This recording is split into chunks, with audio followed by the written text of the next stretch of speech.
without further ado, allow us to begin. Where at? If I can say words, Hey, did you give the recap? if you're, you know what? No. In fact, you guys are on the material now. Fuck you. Don't punish Tori for our misdeeds. Tabby will gladly give you her left foot. I don't care about Tabby's left foot. I do. I had it picked out for you and everything. Oh man, I've already cut it off and everything. I was hungry. That's good. For legal reasons, this is a joke. Yeah, for legal reasons. Anyway. Last we left off, you guys... That was very loud. What was? We're never starting this session. Your phone notification that just went off. Oh, damn. Last we left off, you guys... Can you not? At least while I'm trying to give the recap. You guys made it to the Nine Hells, where you went to the second circle to infiltrate a fortress. This fortress being claimed by the armies of Kiana.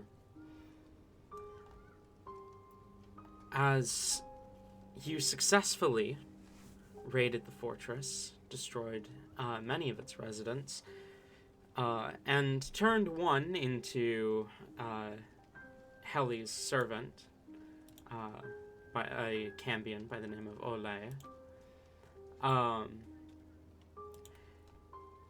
You unfortunately lost General Zane of the Second Circle in the scuffle, but managed to defeat Zoran, the Shadow Lady, in a game of cards, reclaiming both Nyx and Rain's souls in the process. You returned to the Ninth, where you found yourself back within Heli's home, sparred with Vemfer, spoke with some people, and planned a celebratory feast. And as we left session last time, you were informed by Philly that it's time to gather for said feast in the war room turned temporary dining hall. So, what do you do?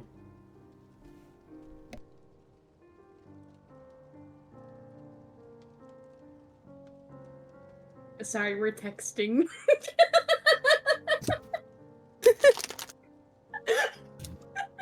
Well, now that we've kicked each other's asses, I think we're ready to go eat dinner. We've worked up an appetite. And much more than ever. Was my steel not enough? Not filling enough? Hardly.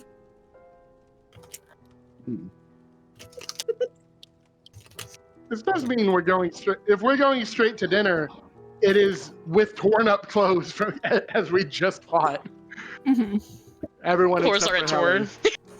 Yeah, except for Helly and Alibor, we're the most presentable. This is exactly as planned. I mean, the others could change. You're not being, like, ushered to the war room. Rain doesn't have clothes to change into that would be suitable for this. He'll just take off a layer. Okay. That moment when the spellcasters don't have mending as a spell. Fuck you. He might have, but then hold on. he recently lost some magic, so. This is Exactly what happened. Where the fuck are they? Mending isn't a warlock cantrip. How do you know that, God? Because I've played warlocks before. How do you know that? You know what? How do you know that? Metagaming? Asking God, and just like in any sense, asking God how they know something.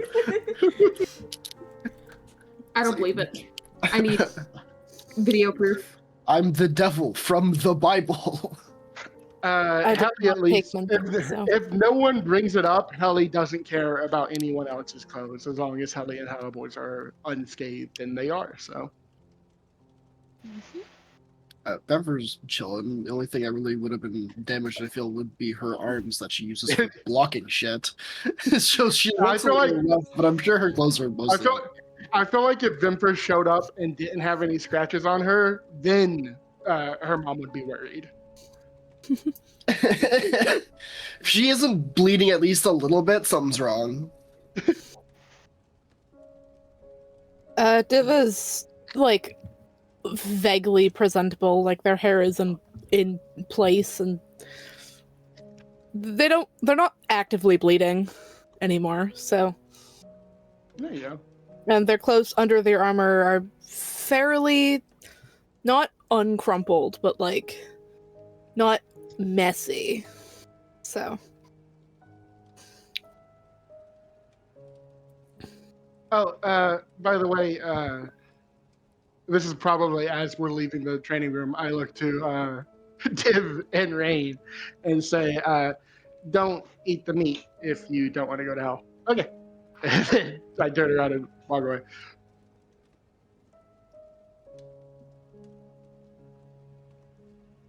Oh.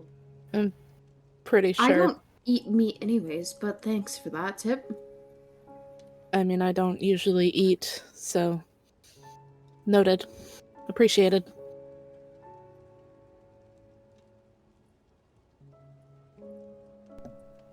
Okay. Aller.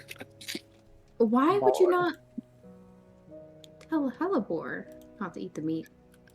Because I want her to go to hell. Hellborn knows. But you don't want us here. Got it. Helleborn's also a druid, and they go by different rules. Ah.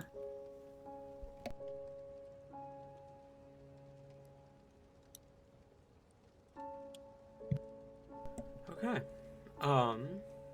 You guys make your way to the war room.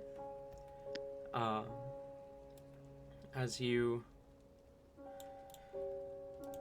enter inside,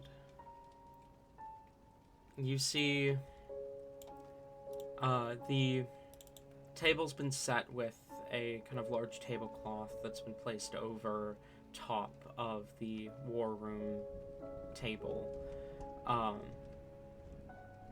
Seats have been arranged so that there's enough for each of you. You see Celsius, Lucifer, and Teori sat around the table. Just the three of them. As you approach, there's a couple devilish servants who stand at either side of the room, just kind of waiting for orders at the moment. Both dressed in what looks to be seemingly uncomfortable to them, but like mortal servants' clothes. As Teori smiles as you enter. Come, take a seat. I will sit next to my mother's and save the seat next to me for Hellebore. Hellebore will awkwardly take her seat. As R.I.P. does Belly, Vemper. he is getting so much emotional support hugs right now.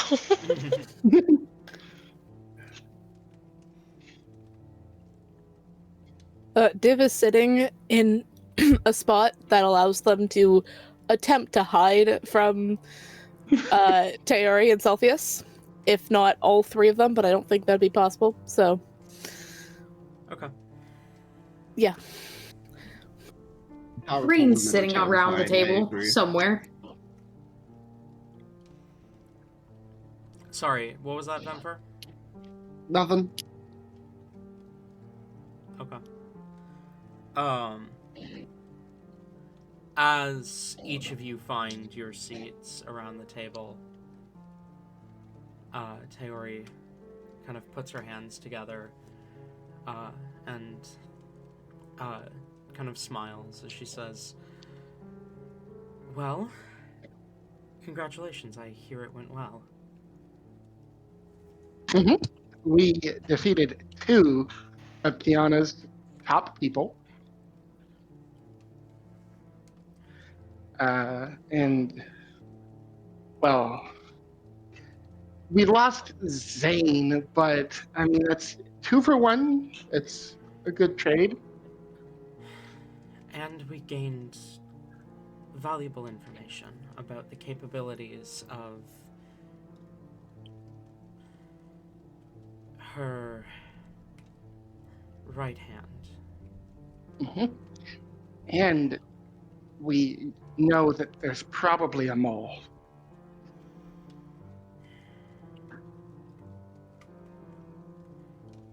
Taori nods, though clearly from her expression she hadn't wanted to acknowledge that.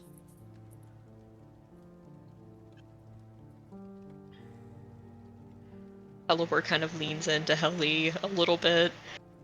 I'm sorry, I meant to ask earlier, why is there a mole involved?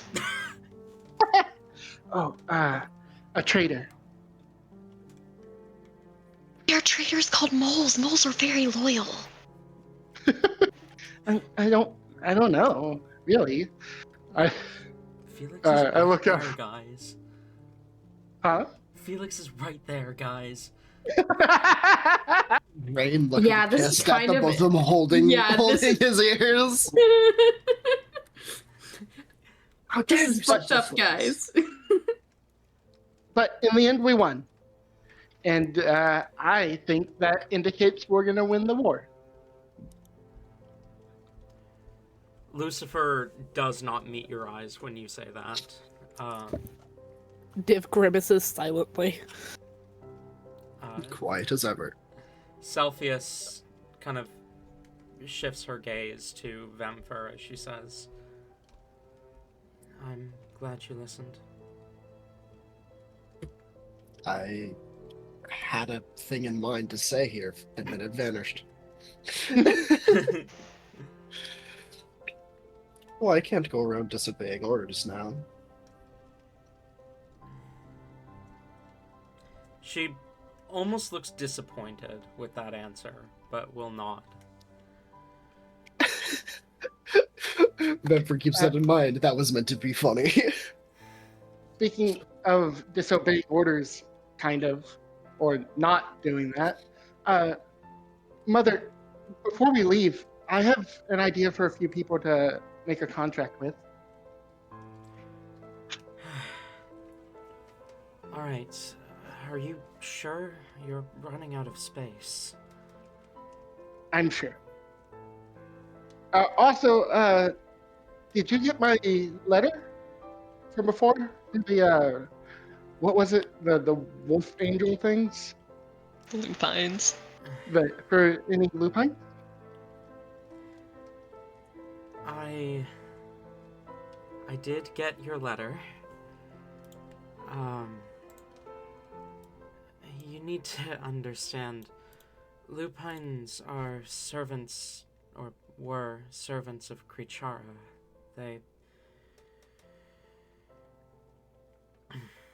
Most of them are fiercely loyal. It is a key trait in them and what makes their mortal counterparts, wolves, such powerful companions. Like Heli. Show squeeze Heliport's hand. Of course, Sunshine. But unfortunately, that does mean unless we forced one to make a contract with you, we couldn't. No, I think I want to move away from forced contracts. You see all three of the devils around the table kind of give each other confused glances at that. Emperor is amused. As Taori kind of looks back at you. What do you mean by that? I mean,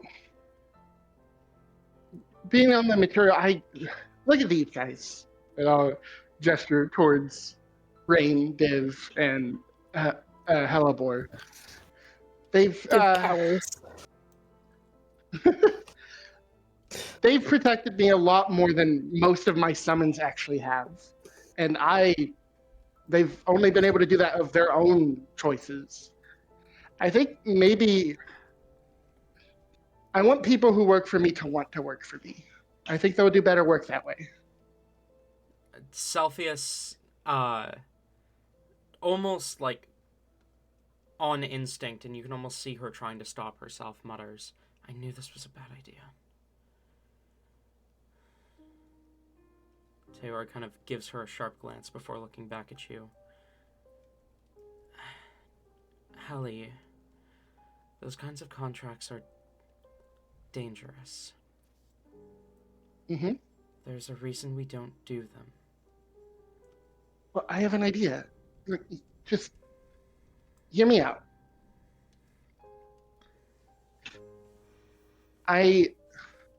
There's one obligation in the contracts I want to make, and that is if I am killed, they have to at least try to avenge me, which means everyone's incentivized to protect me anyway, and everyone who works for me knows they can't use that bond, that trust to kill me, otherwise everyone else will be forced to kill them, even if they don't want to.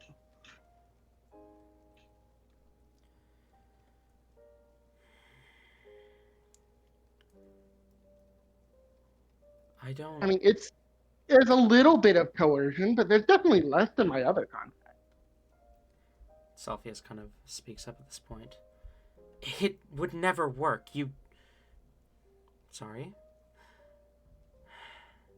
Helly, just from that half a sentence, Helly looks horribly hurt. Is like already looking down at the table. Mortals are terrible. They have this cursed thing in their heart where when they believe they are backed into a corner, they will do anything to escape. And anything that gives them any sense of restriction feels like being backed into a corner to them. I mean, our contracts are so ironclad to prevent mortals from turning on us. And you want to just let them do as they will? There are numerous mortals who would willingly die if it meant escaping from a contract. That's why we always take their souls, so death isn't an escape.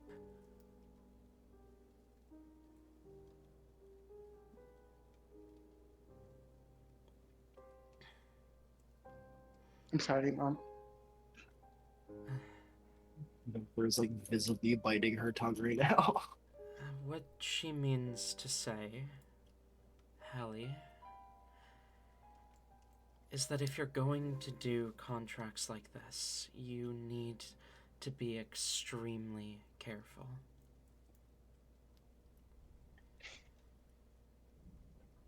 You need to pick people you know already that you can trust.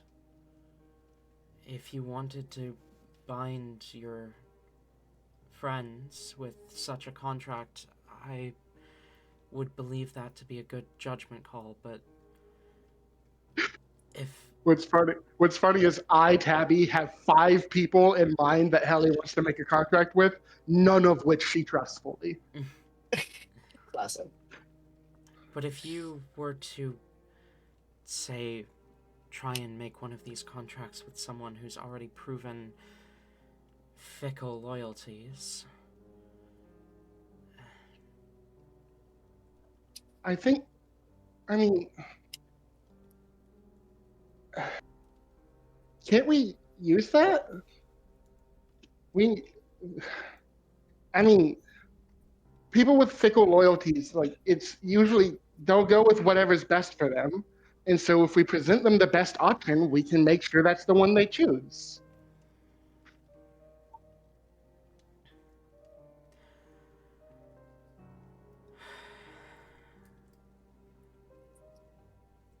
If we have contracts that offer more freedom, they're more likely to accept our contract than other devils.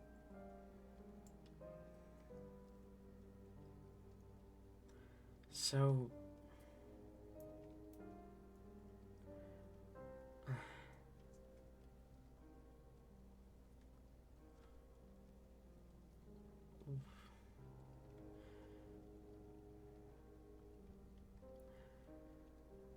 So what you're suggesting here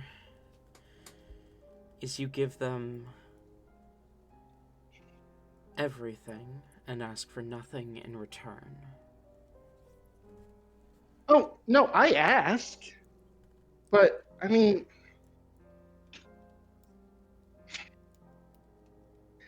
Halibor has saved my life a bunch of times, just here in hell.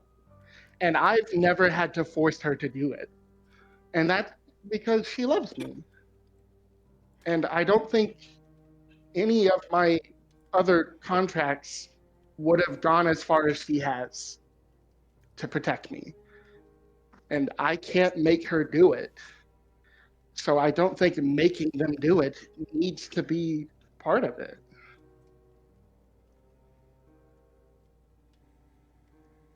Elibor is blushing like a fool.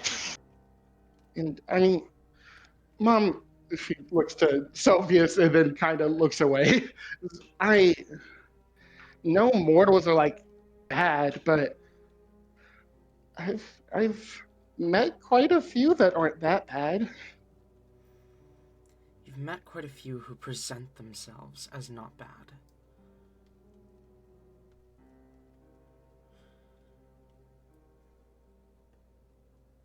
You've met the only good mortal there is. As she kind of glances at Vemper.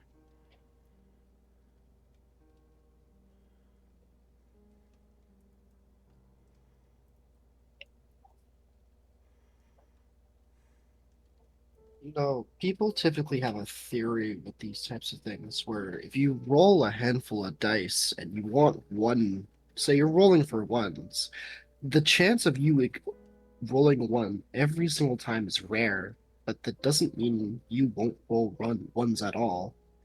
There's bound to be more. That's just the way logic works.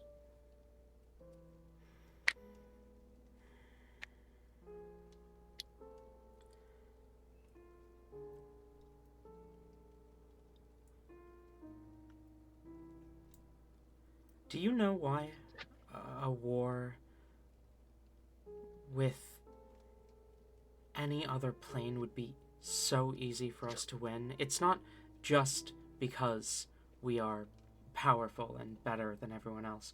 It's because of how many mortals come down here. Every single one of them dedicate their lives to avarice or complacency or treachery. They're terrible people. You can't trust them not to stab you in the back. If you give them an inch, they'll take a mile.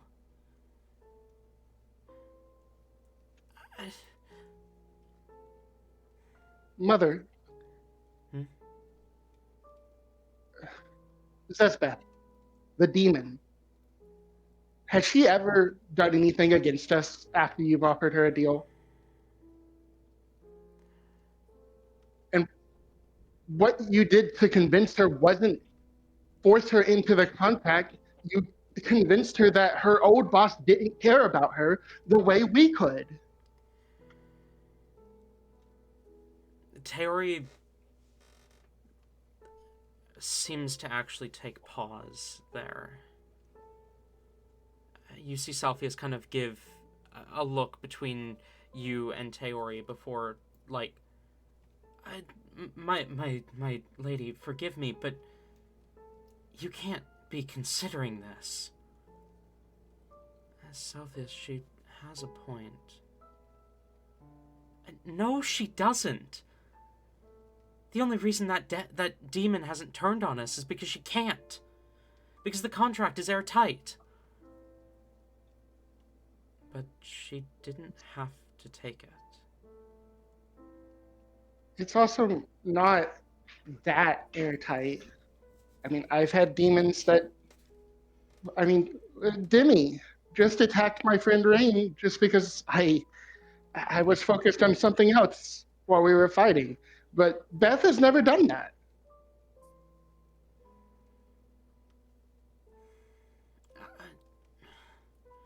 So she's still definitely plotting something. You can't... Salpheus. Yes, my lady. She kind of bows her head. This contract of yours, how would it work? Ellie does her best to contain her excitement. And says, well, Mother, you've already given me quite a bit of power with this. And she'll reach up and pull her halo down and say, but, I mean, my time on the material has weakened it a lot. I think I could, instead of relying purely on you, because, I mean, you know, you're not going to be around forever. Eventually, you're probably going to roll somewhere else.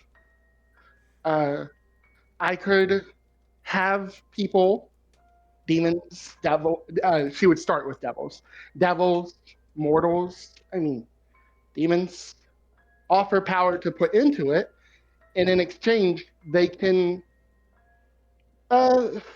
borrow power from it. So the more people I have working for me, the stronger we all are. And then, of course, keeping me alive is in everyone's best interest because no one wants to have to kill each other.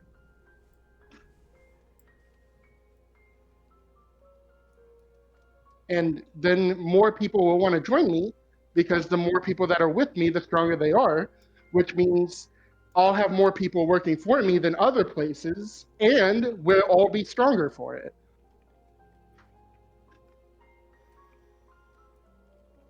Teori kind of gives a considerate nod. Lucifer kind of speaks up.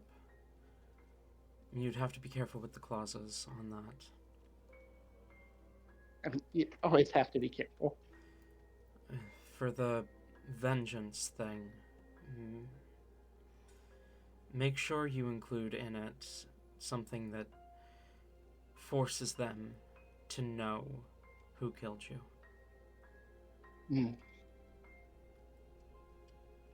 Not that we want it to come to that, but if it does, you don't want any of them to be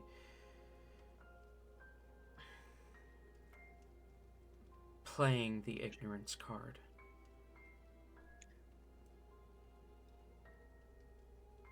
Ellie nods. Nyx is with us, right? Yeah, Nyx has been left sitting next door. quietly. Mother, can I make a request? Alright. I mean, I'm still imagining her holding her halo. She's just gonna let go of it, so it'll slowly float back to her head. This deal I have, it's built on trust. I feel like being upfront with the people I want to make a contract with, because they'll trust me more. If I come at them promising them everything with no problem, that's untrustworthy. I want to let them know that I get stuff out of this too. But I want it to be built on good faith. And she'll gesture down to Nyx and say, I want Nyx to be one of my first contracts. But for free, do you think you could restore his eyes? as a show of good faith. This is exactly what I was talking about, my lady. You can't give them anything for free. No, Nyx has never received anything for free. But that's the problem. If we show that we can care about Nyx more than other people, then we're more trustworthy to him. We earn loyalty. What does Nyx have to say? She kind of turns her attention to him as Nyx kind of looks in her direction and says, Lady Teori, I have spent my entire life sacrificing in the name of my own goals.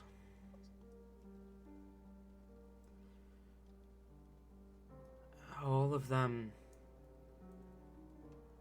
have sacrificed a stupid amount to get me here.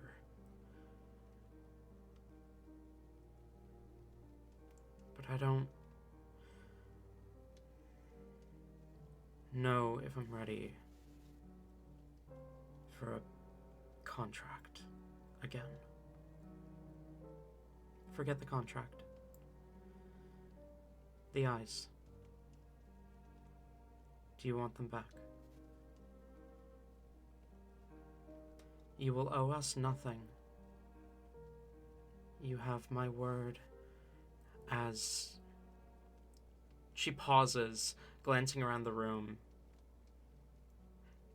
You have my word as an angel that you will owe us nothing.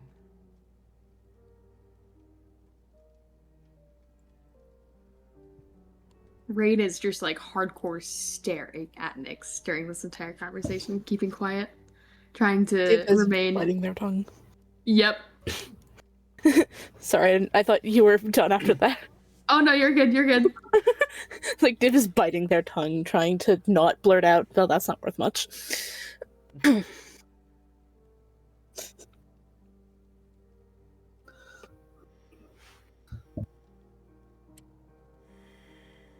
If my sight can be restored to me,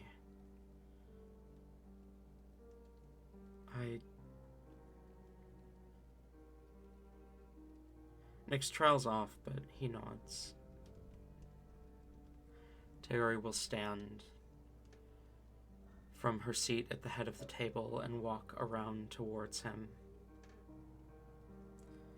A faint, radiant glow coming from her hands as she rests one on each of his shoulders. You can feel the warmth from where you're sitting, all of you, as it radiates from her, through him, and up into his eyes.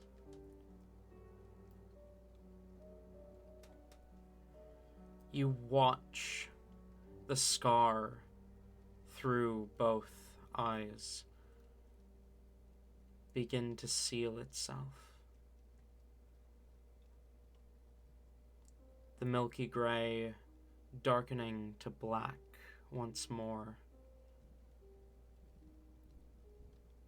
before she raises her hands off of him. He blinks. His eyes flit from the person directly across from him, which probably would be Helly, to Celsius, Hellebore, then finally settles on Rain. Nyx? I like the skirt.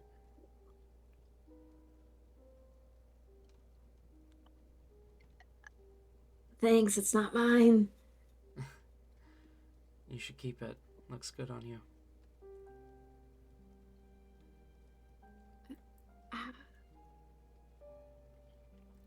out of curiosity, do you think your vision's better than like before when you could see, or is it like that the same, like from what you remember?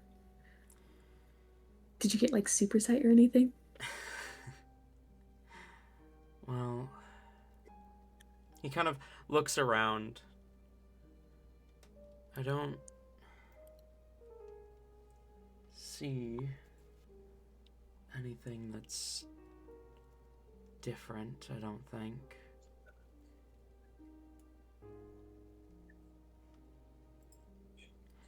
I wonder, Lucifer kind of speaks up. Can you see Mephistopheles? Who? The imp in that corner. I'll gesture towards the corner Philly is. Nyx kind of looks over towards the corner, his gaze not quite fixating on anything before he shakes his head. Teori kind of chuckles. I promised to restore his sight, not give him true sight.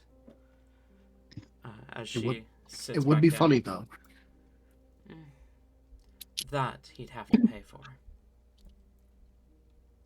I think that's fair. Don't you, Nyx? Nyx nods. I don't What would be the price of true sight? think I need Sure. true sight. I think it would depend on what you have to offer me. She kind of looks at you, Rain. Rain gets true sight. Rain already has true sight. That, Ellie suddenly feels that she is in competition to make a better deal with Rain. than her own mother. Well, I can give you even more true sight. Considering either way, it is Teori that would be like writing the contract.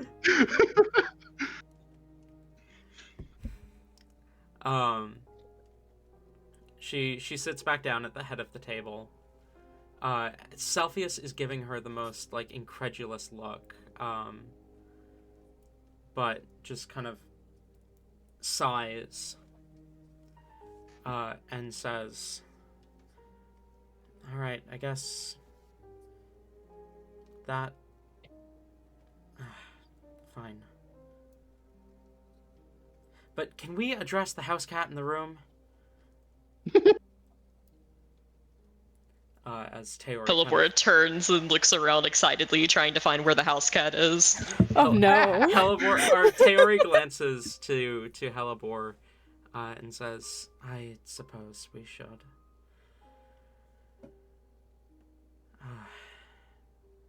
Hellebore.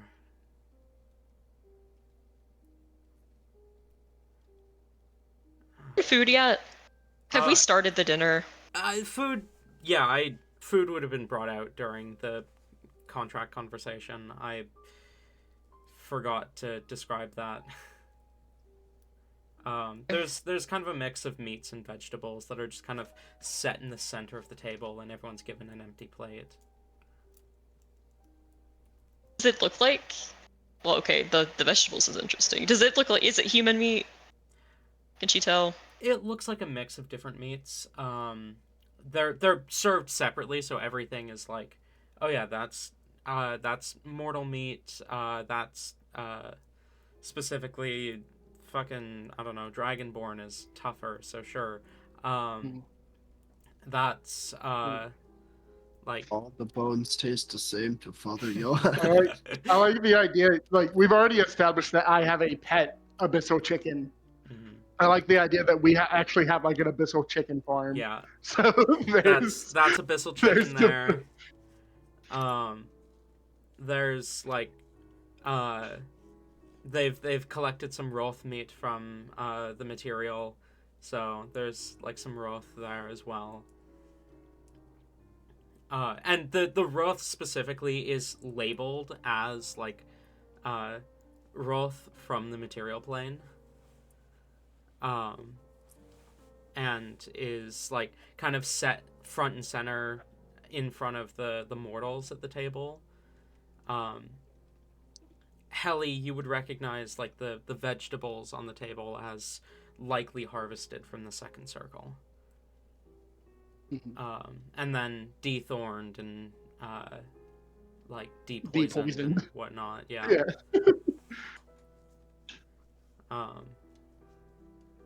Hallie's digging in. Or as a big old heaping plate, she's looking away from the not so wonderfully harvested torture meat. But I imagine like she, as soon as the water, if there's anyone attending to her, this is like probably her 8th like glass of water. Especially after that display of magic, she's still burning up. But she forces herself to stop like lapping it up like a fucking dog and looks at Taywari, very scared.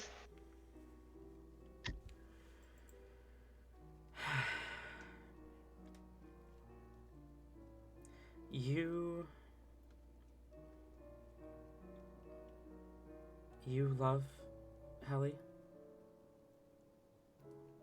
Yes, absolutely.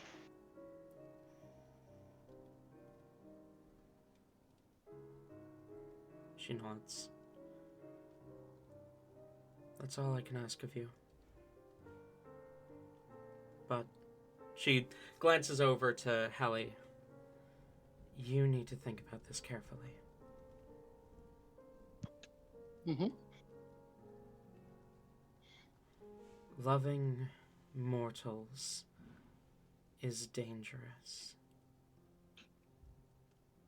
Side-eye from Vemfer ensues. Incredibly dangerous. Your Is that best what- case scenario is that you manage to get them to give you their soul, and you have a power imbalance. Is that what grandfather told you? Do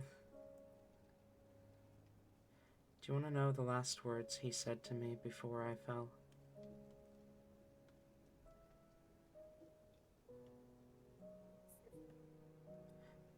Fell the first time and landed here. Hallie nods.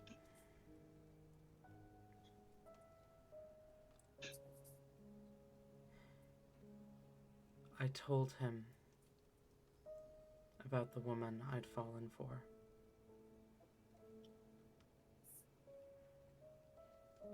And he told me this. He said to me, "My child, mortals are not to be loved. They are fragile things to be broken and repaired until they cannot be any longer.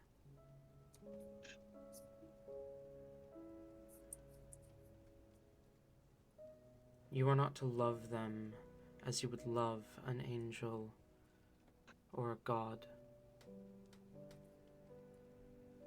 You are to love them as the toys they are, as a collective, not an individual.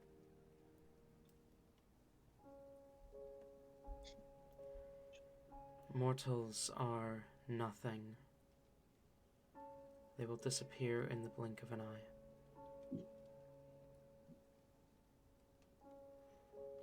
And if you want to risk yourself with the fragility of mortal kind, be my guest. But you will not do so in my halls, and you will not do so in my presence. So you have to make a choice. Forget about her, or forget about being called an archangel.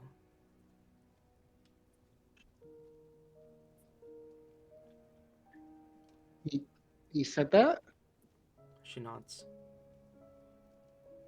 Then Hallie, I want to say every time in this conversation Hallie has talked back to either mother, there has been great hesitation that is clear on her face, including right now when she says, "Then I'm lucky you're not him." He cast me down. By the time I was able to claw my way back out of the hells and meet with Scriptor to plan my revenge. I learned that when he cast me down, the energy, the divinity he stole from me, he used to smite her. In an instant, the very reason I had chosen to fall was taken from me.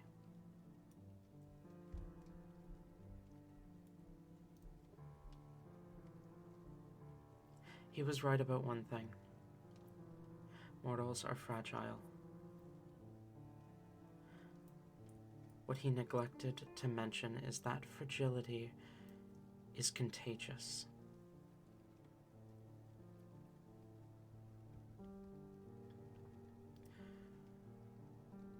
When you love a mortal, wholly and truly,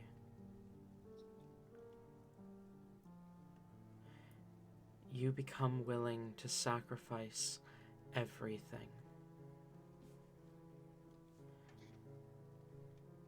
For a lesser devil, that's not a problem.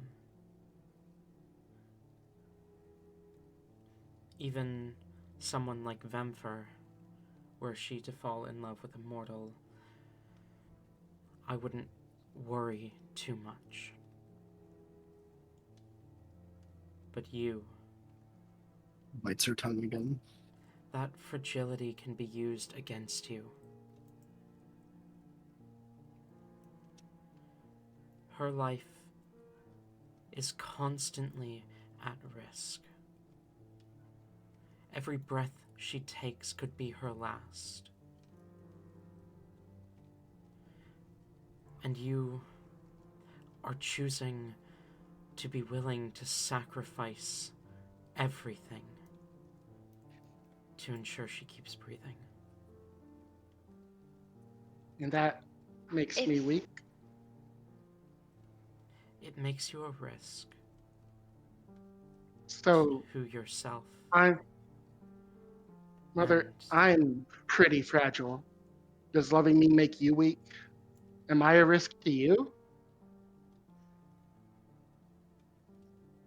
you are. A calculated risk I have taken,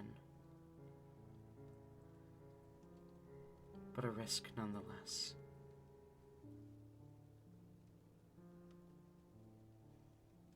If I may, I do not consider myself to be that much of a risk, or at least I'm actively trying not to be. I would You not don't know the ask first thing about Helly. devil politics. Let her speak. Sorry. I would not ask Helly to lay down her life for me or to sacrifice anything for me. Of course, if she did, I wouldn't have control over that, but that is not something that I am asking, nor is that something that I intend to have her ever need to do. I intend to be the one to protect her, not the other way around. Just because I am immortal, that does not mean that I should be coddled or treated as a risk. I don't intend to die anytime soon. I don't intend to remain a weak, pathetic, sniveling creature. I seek power, and I will have that so that I can protect her and everyone else that I love. But you're looking in all the wrong avenues. Celsius, we promise to be cordial. Helly already beat Vimfer. So, This is I true. mean, she's pretty strong. What? No, impossible. It happened. Don't get all uppity about it. It's exactly what I figured would happen. You clearly went easy on her. My daughter I would didn't. never lose to a mortal. It happened, so don't beat yourself up over it. Celsius, Vepper totally chill about it. I think it's funny. Exactly why I asked for her to spar. I wanted to know how that would feel and how it would look so I can better myself when it comes to defending people. I know what I need to work on now. Lucifer gives you kind of a respected nod of, like, basically saying, good job being reflective like that. But Celsius just, you can see in her face she doesn't want to believe what you're saying. I'm more than happy to do it again if you need proof. But, Hellebore. Darling, Yes. I understand what you're saying. That you would never ask her to step in and protect you, that you plan to be the one to protect her, but she's my daughter. And she's Celsius's daughter. She wouldn't let you risk yourself if she could do something to stop it. well, I mean, go on. Sorry. Because Tell it. she learned from us. Because she grew up hearing stories of how I fell for my love. How Celsius defied death for hers.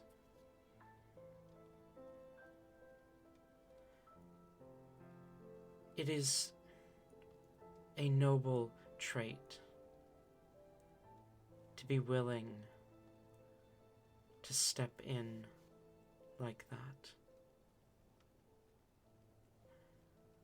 It is a virtuous one to be willing to sacrifice oneself like that, and that's the angel in you, Helly, my sunshine. But that doesn't make it any less of a risk.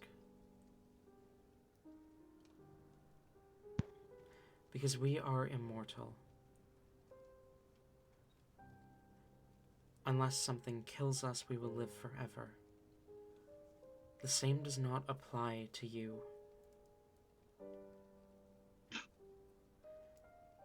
But it can. I mean, Para used to be mortal.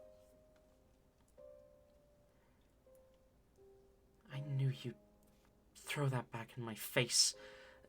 Para wasn't mortal when I met her. She was already an angel.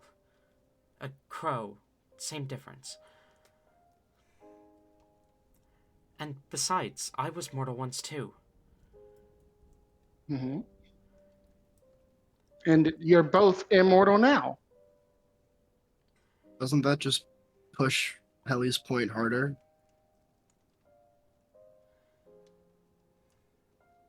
Besides, look, I mean, Helly's really strong, and having her around has protected me, but having her around has also, like, made me stronger. I mean, you know how many tutors we tried to help me, and none of them could achieve this. And Helly will shapeshift into a rat. Hellebore will give her signature clap she gives every time. Teori I imagine eyes. that visually, this is Helly just shrinks down until she can't be seen, and then a rat hops on the table. Teori eyes the rat curiously. Ta-da. That's unfortunate. Now, like, half my jokes will land because you can actually do something now. How dare you? The one time Div makes a sound is trying to stifle a laugh. Celsius kind of scoffs as she says, I don't like this. Teori responds, but we already talked about it.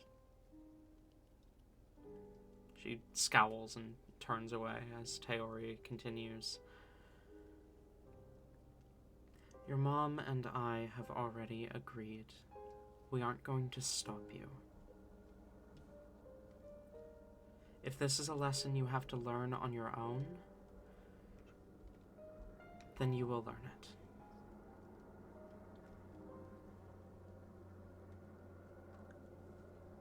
But I'd also like to mention real quick, if it would change anything, for a number, ever increasing number of reasons, I am not entirely sure at this point if I really am mortal or what would happen if I die, if that changes anything. If that's such a important label for you. I want to remind you, until I say otherwise, Helly is still a rat. Yeah. She says, Hella was a child of prophecy. Teori kind of bites her tongue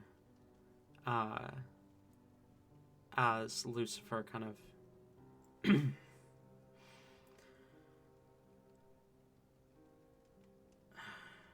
You think she's a child of prophecy.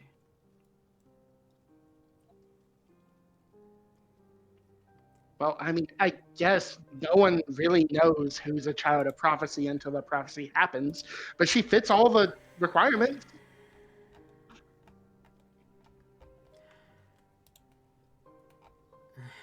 Even so, if she is a child of prophecy, that is usually even worse of a fate.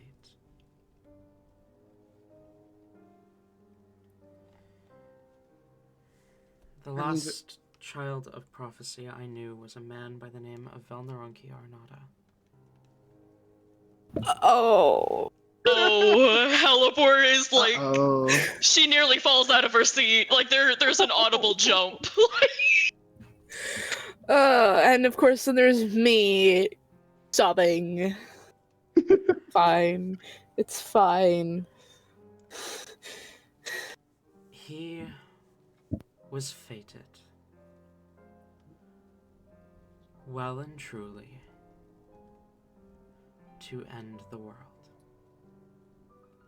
Or at least that's what everyone thought. And he did do a lot of damage. To this day, he is still doing damage.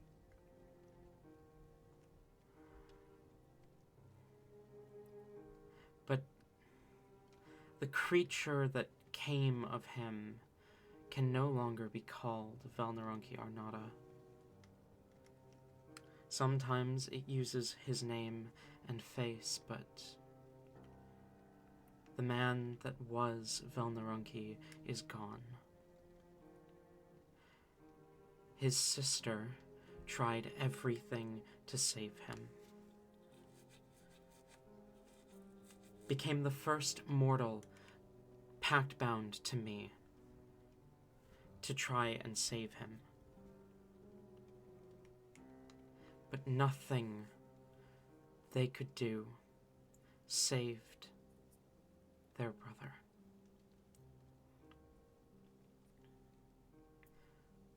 If Helibor's prophecy is anything like his,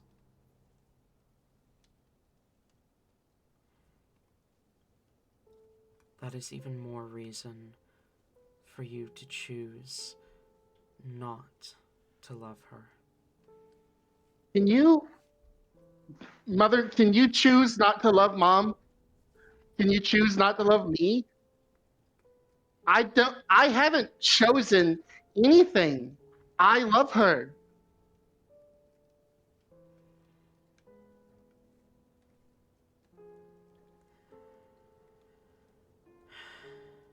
I understand. I do. I just don't want you... I don't want to see you hurt the same way I was.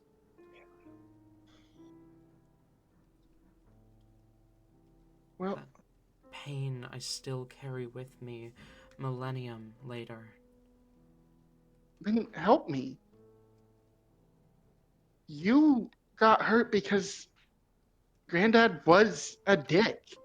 Because he thought that killing a mortal that you love would teach you a lesson and make you more like him. But it didn't. It didn't work. And this isn't going to make me more like him either.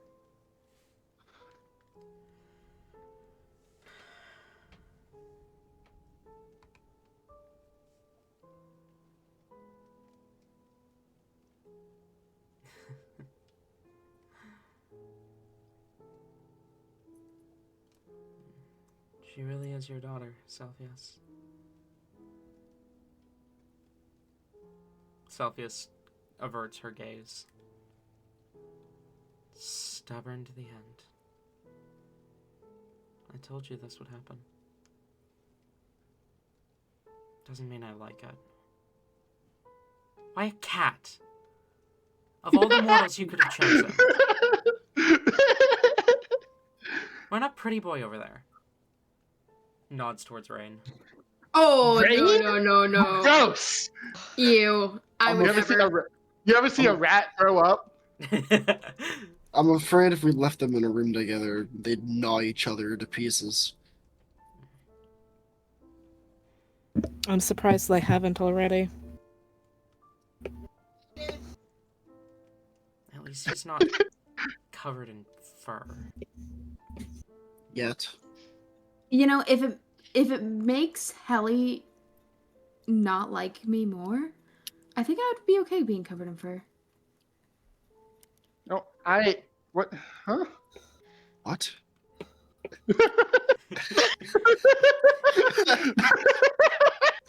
He would rather be covered in fur than you like him, is basically what she just said. Elaborate. I Speak more on that. I like Hellebor's fur. It's very soft. Thank you, Ellie. If it does help you at all, Celsius, I have been actively searching for measures to,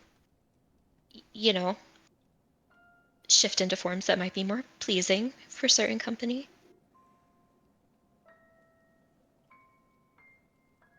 I can't do it yet, though, or I would have, but...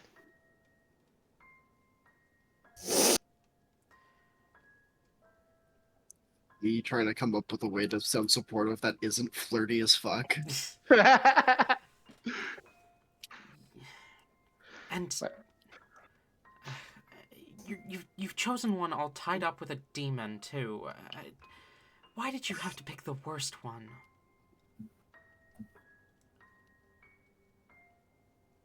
You're really just bursting with confidence today, aren't you, Mother? I don't like her.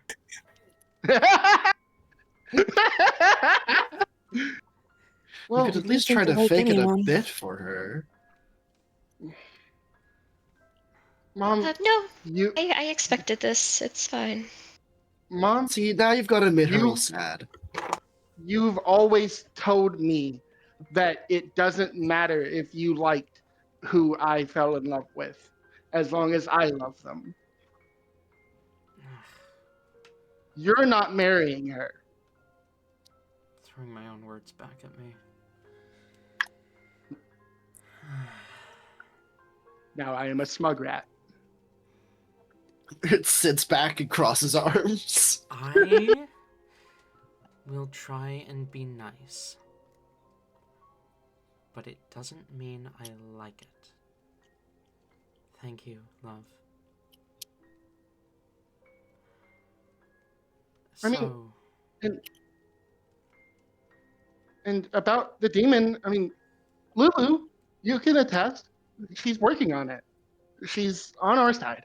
Lucifer nods. Still worth being cautious, though. A soul that tangled with a demon, it doesn't untangle easily.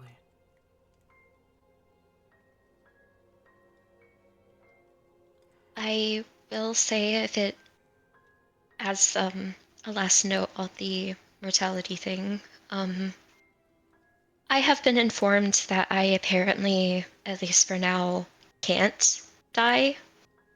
So I don't think that I would have to ask much of Helly to save me when I already have someone else doing that for me, I suppose. it's also worth noting that immortality doesn't mean that you can't die. That's been proven quite a few times. Everyone here will die eventually. It wouldn't matter if I were immortal, mortal, it doesn't matter. Everything will end anyways.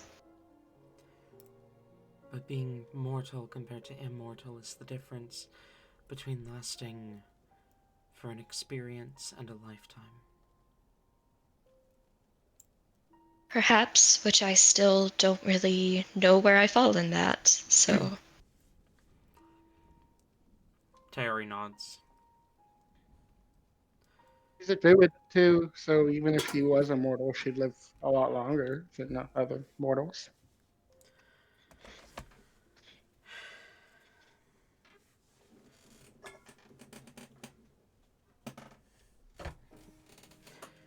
You don't... Her only redeeming quality, she likes plants. Teori kind of picks her words carefully as she says, "You don't need our permission. You've already proven you're not asking for it. I am more open to this idea than your mom is.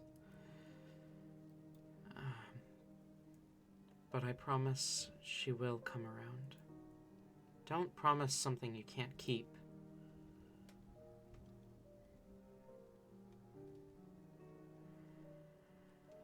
This She'll will come take around. both of us some time, and I think Lucifer too. I'm not her father. I don't know if I should be included in that. You could take I mean, the Lulu, uncle, I suppose. Lulu, you can absolutely be included as long as you're supportive. If you don't like it, then you have no say. I think you have clearly done the calculations on this risk. Just the same as your mother did with you.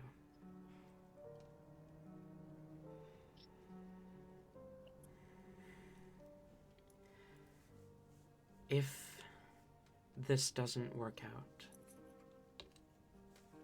if you get hurt, we will be here to help you through that.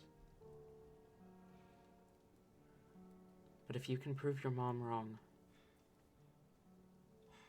if you can make this work, cherish it. Because a relationship like that is beyond rare for devils like us. Luckily, I'm not all devil, so.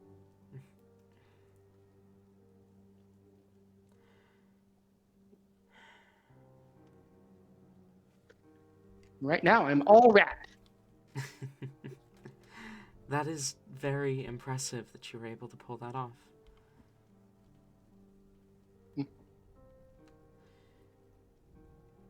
So now that that part of it is kind of settled, I did want to ask while I was here. Me and Helly have been thinking about locations to hold the wedding at. Our current idea was a forest in the material. Do we all think that we might be able to make it to that? We don't know a date yet, but you know, that's the current idea. After we beat Kiana, of course. So Well, yes. A wedding on the material would be much more fitting than somewhere down here. Mhm. If we are to hold a traditional mortal wedding. And I see no place better fit than a forest for a druid, and if Hallie is happy with the location, we can make the trip. Right? Yes. Celsius? Fine.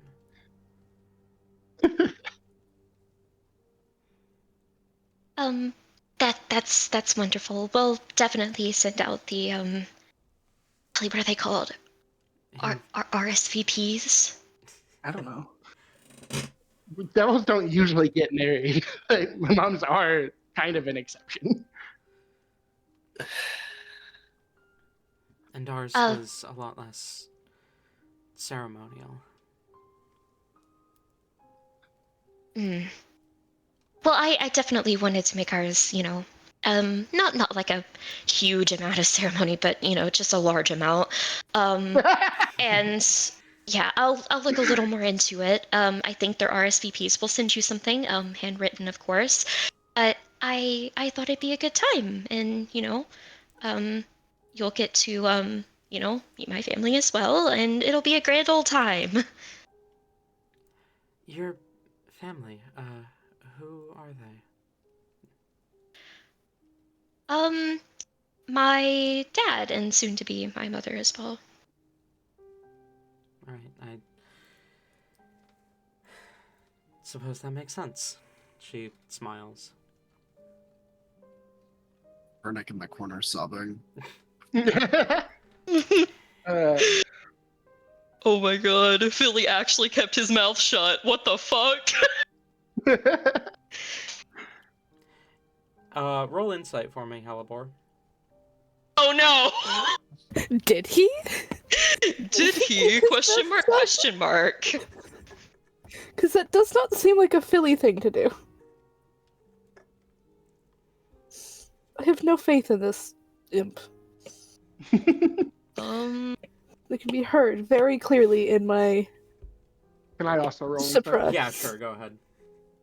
21. I'll wait for Helly's roll before I read off the results here. That is a 19. 19 you said? You rolled very good, considering I have a +0. Very good, but not quite good enough. But Helibor did roll just high enough.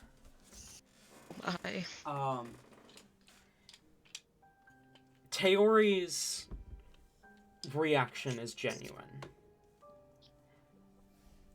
Lucifer, however, gives you a glance. Barely perceptible. But the look he gives you, you realize he knows. That's impressive. That's impressive to convey that with a look through the sunglasses. The aura he radiates for a fraction of a second. Alright, now... I just realized how fitting it is that Lucifer always wears sunglasses and the person he serves is an angel of the sun. Why do you think he always wears sunglasses? This bitch is too bright. I can't see. Especially for the one created by Shadow. Now we get to roll a performance, I guess, to see if Helibor can play this or not. Because I really can't decide if she's gonna be...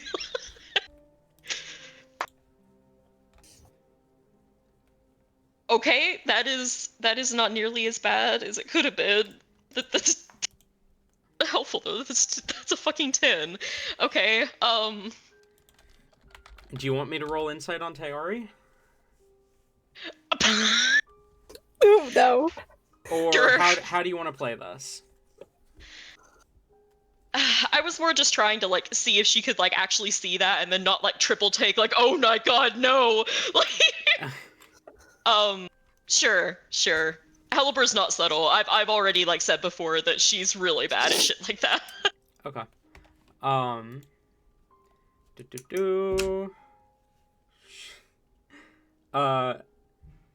There's definitely a longer look from Teori than you are comfortable with.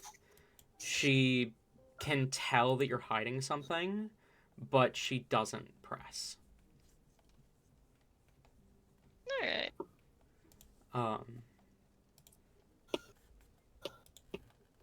As the table kind of goes silent again, Lucifer clears his throat.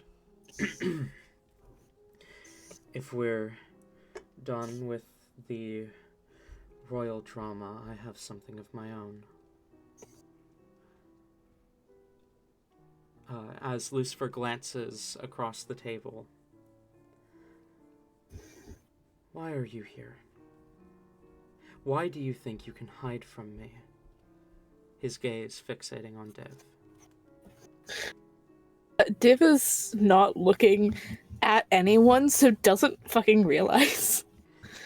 A lot of audacity from you to show yourself here in front of me and act like you don't know who I am, Cetus. So, hey God, Mm-hmm. how does that spark anything? Definitely the utterance of that name sparks something. Roll history. Okay.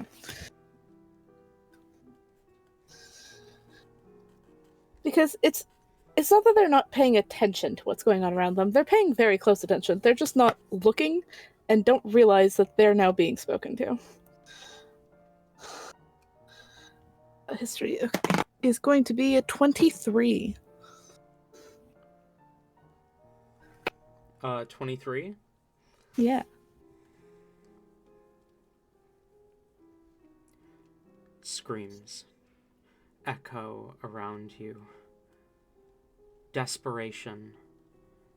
Your heart slamming, trying to break out of your chest. A circle beneath you, a pentagram of sorts. Pure desperation.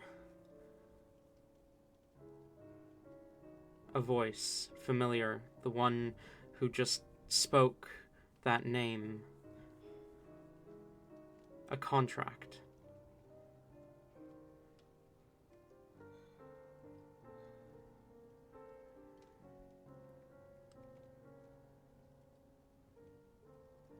And then your eyes flit to him. Those familiar red eyes bearing into your soul.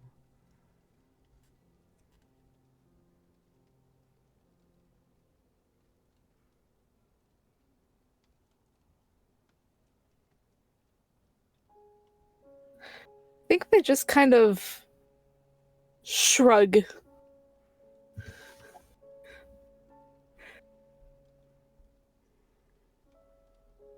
How did you get away?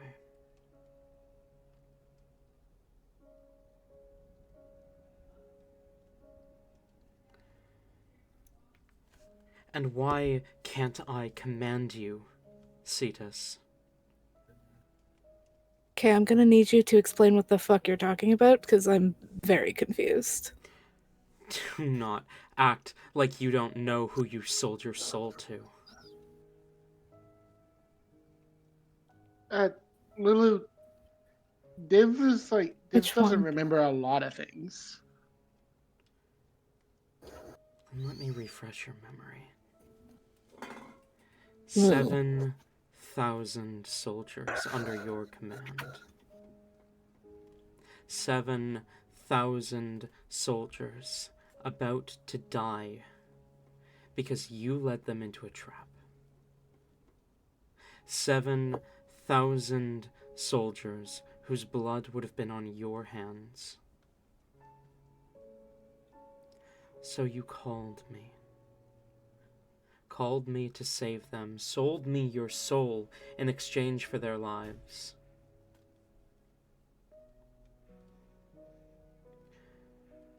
And all of the sudden, that dragon was off course. Gave you and your soldiers enough time to prepare. 7,000 lives at the cost of a single soul. One of the most generous deals I have ever made.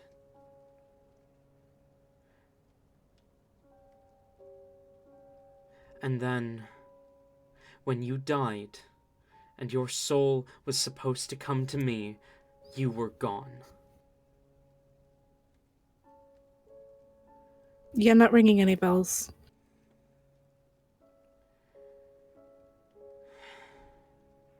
Roll something. Persuasion, I guess? I mean, sure. 15.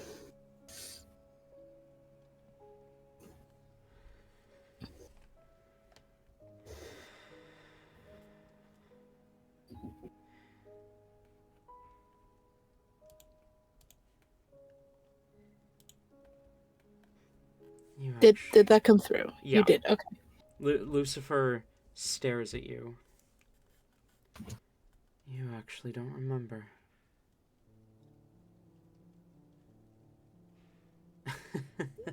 No, I really don't. Is that why you seem to not like me? I was wondering.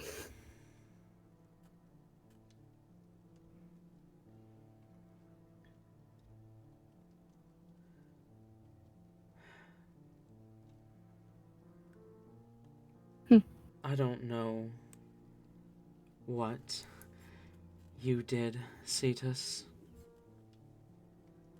But whatever you did to get out of this, to get out of our agreement, I'm going to find a way to undo it. Please do.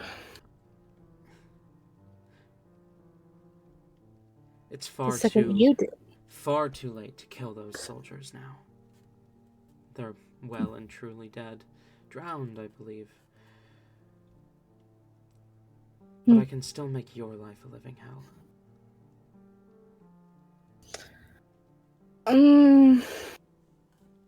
Debatable.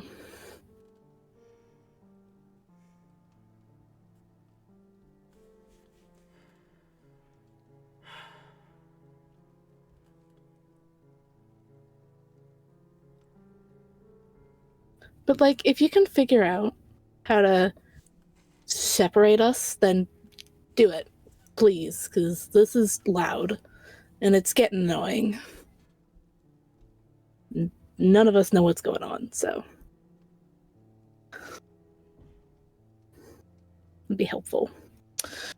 He kind of narrows his eyes at you a little bit.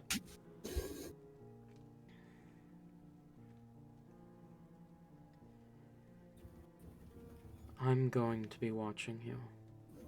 Not just because you're hanging out with Helly, but I'm going to be watching you specifically.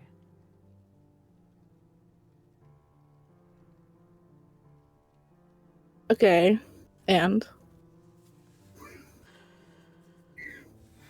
He kind of leans back in his chair before focusing back down at his plate in front of him.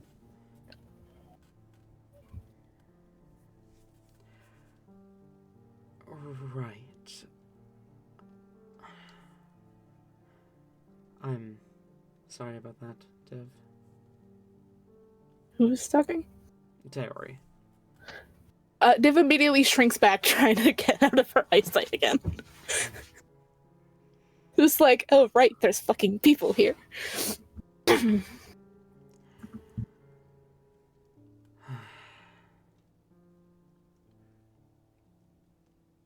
How's the food, Halibor?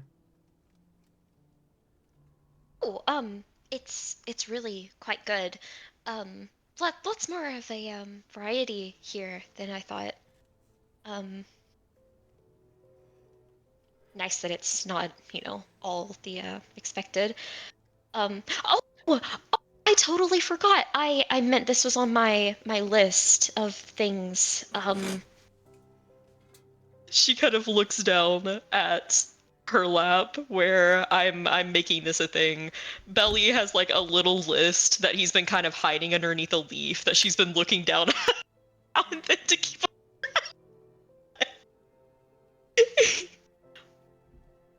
What's your favorite animal?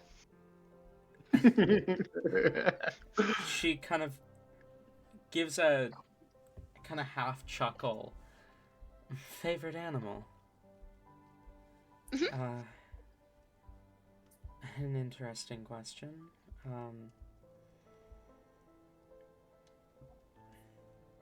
Any particular reason why? I ask that to everyone. That's the most important question ever to a druid. Everything is second to that. She nods.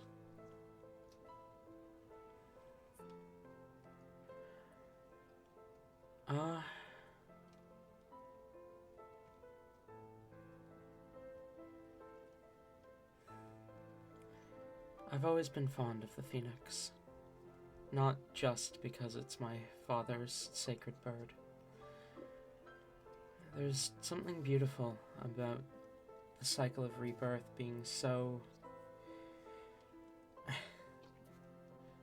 blatantly represented by a single animal. Ooh. Really, really good choice. They are very, very pretty. What about you, Sulfius? You can guess your least favorite. That's crazy. She kind of narrows her eyes at you. Can you? I mean, I would imagine it's probably something of the feline persuasion. Or because just you. Just because I don't Or just like people. cats doesn't mean... I don't like cats, but I don't know if they're my least favorite.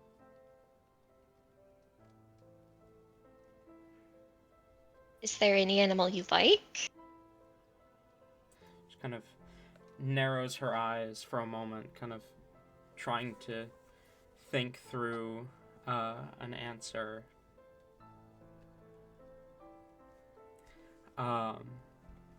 You can see her kind of pondering.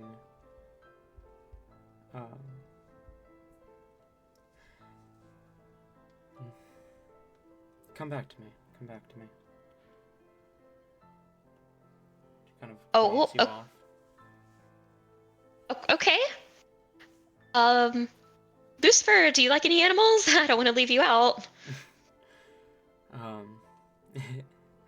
Such an important question. I think...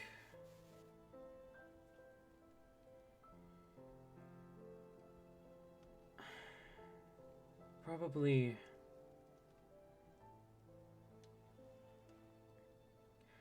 I think I'd have to say wolves. Helliper climbs on the table. The way... She slides over the table. No fucking way, me too! The way they work together as a pack. It's admirable. Oh, yes. Okay. Well, yes. I mean, obviously, like their dynamics and whatever. But their fur, the cuteness, the wolves, the whimpers, every sound they make and every breath that they take—it's all perfect. Sure. Okay. Well, that kind of answered mine. But I mean, I feel like that was like kind of a cop out now, like, because I didn't even get to be like, oh, well, you know, you answered me, so I'll honor you with it. Yeah. I won't burden you with my whole top 10 because then it'll turn into the top 20, then the top 100. But I also really like vampire bats and vultures. Those are very, very close. But wolves are my favorite.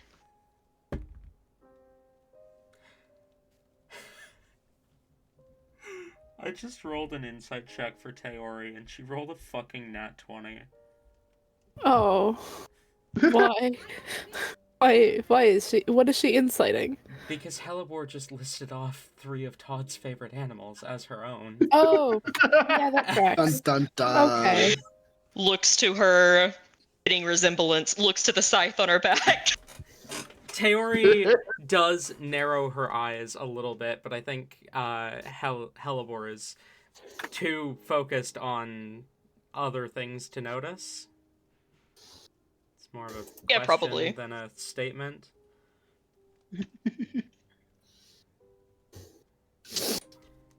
Probably right now, yeah. Because, like, yeah, obviously, Sulfius, get back to you 2 seconds later. She's looking at her for the answer now. Tabby, surely that gave you enough time to type it out.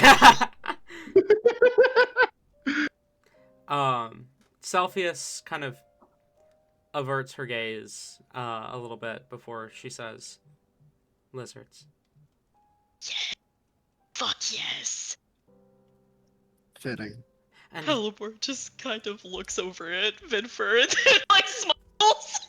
and I think I've decided that yes, cats are my least favorite. Who could have guessed? Guess that is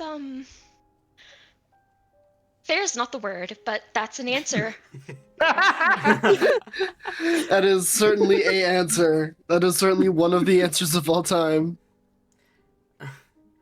I can't help but be curious now, Halibor. Do you have a least favorite animal? Oh, impossible. I mean, it's Lizards highly, just out of highly. It's highly debated amongst many circles if it is appropriate to have a least favorite animal, because druids have a favorite animal. So, like, theoretically, you would think that you have to have a least favorite if you have a favorite, but it's like I just can't bring myself. Koalas. True. That's the real answer, but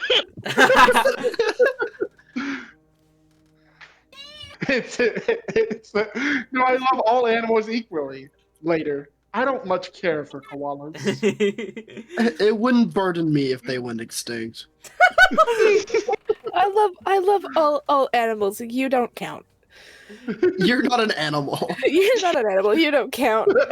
You're an abomination against God. I love. can koalas okay, be like I'm a fucking establishing- abomination? I'm establishing that in all koalas are in fact an abomination. No, they are. It's they're fucked. What if Wait, why do we hate koalas here? what Oh if, no. What if I make Don't get into the rant, please. what if I make koalas the sacred animal of Danar, the god of growth? Dude, no! Like, Halibor actually likes that bitch. Don't do that.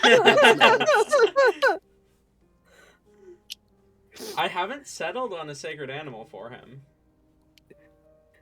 I can't imagine anything that. Do you have a god of stupidity? Even that's a little too light for a koala. His name is Velnaronki.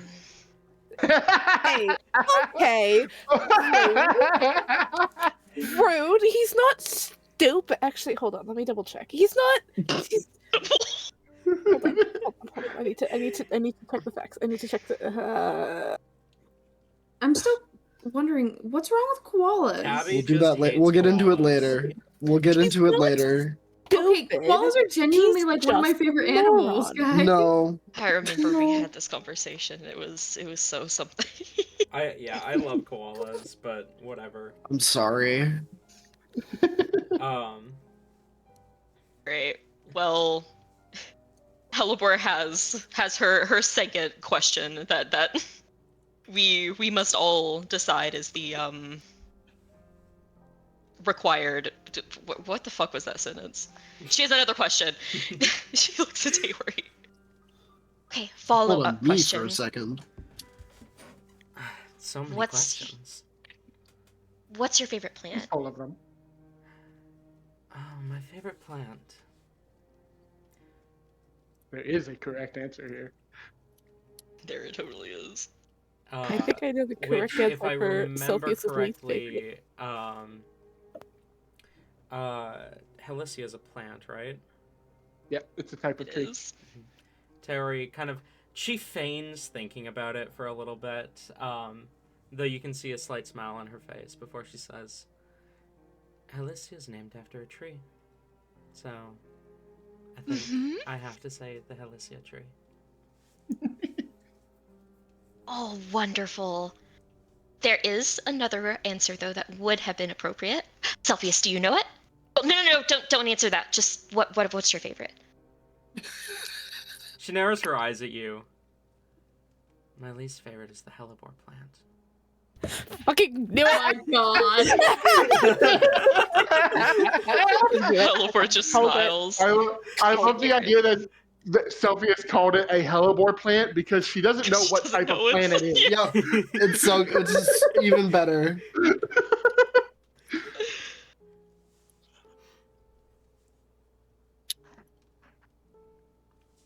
Is it also a Helissia? Yes, my favorite plant is... do you think suggested the name? Oh, Aw, she has Wonderful a name. heart. If Div said that out loud, they would have been smited 6 ways to Sunday, I swear. This is, yeah, never mind. I was about to say this is the first time Beat is interacting with Celsius, but technically it is also the first time Tori is. So Elbor will look over to Lucifer. if we have the same favorite plant, I'm gonna scream.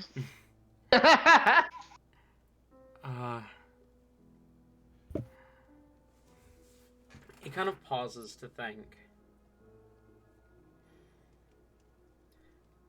As much as I would like to say the Helicia tree as well, I'm particularly fond of razor leaves in the second circle. Yeah, really just the edgiest bitch. I've always been fascinated with the growth in this plane. Okay, you don't have to like cover your ears because I'm not screaming, but that is a very, very appropriate and quite nice response. My favorite are probably hellebores because I relate to them quite a bit, but also rafflesias. Do you know what a rafflesia is? They're called corpse plants. They smell like dead bodies. I love them. I knew a warrior back in the day who was quite fond of them. Oh, really? He nods.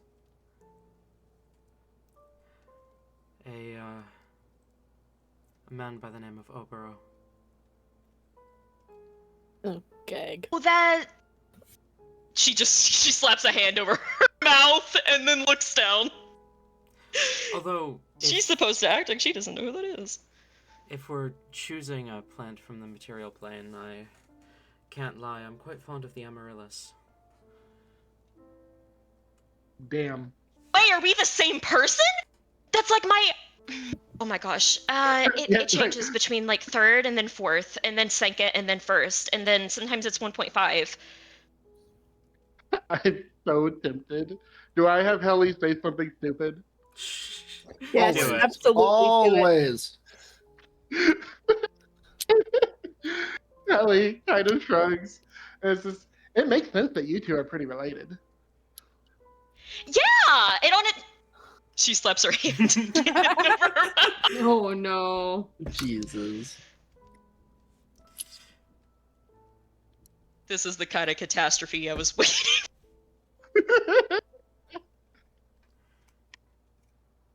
I don't think Hallie realizes that she has made a mistake until she sees Hellebore freak out about it. And then she's like, do you have another question, Hallie?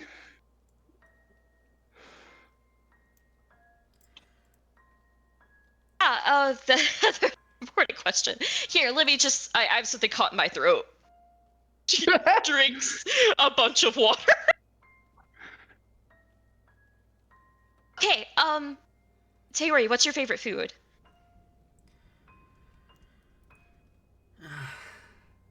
Is it cheating to say ambrosia? What's that?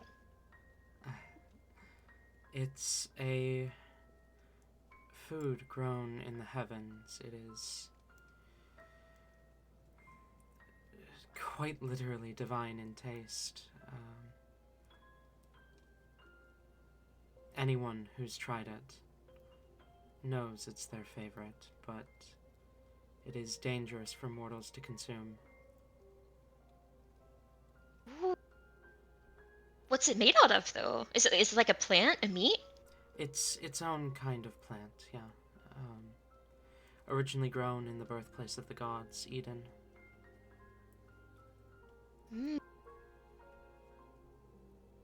What does it look like? It depends on who's growing it. It adapts to its environment, but most mortals will depict it as a glowing golden apple, which is not an inaccurate description. Very creative.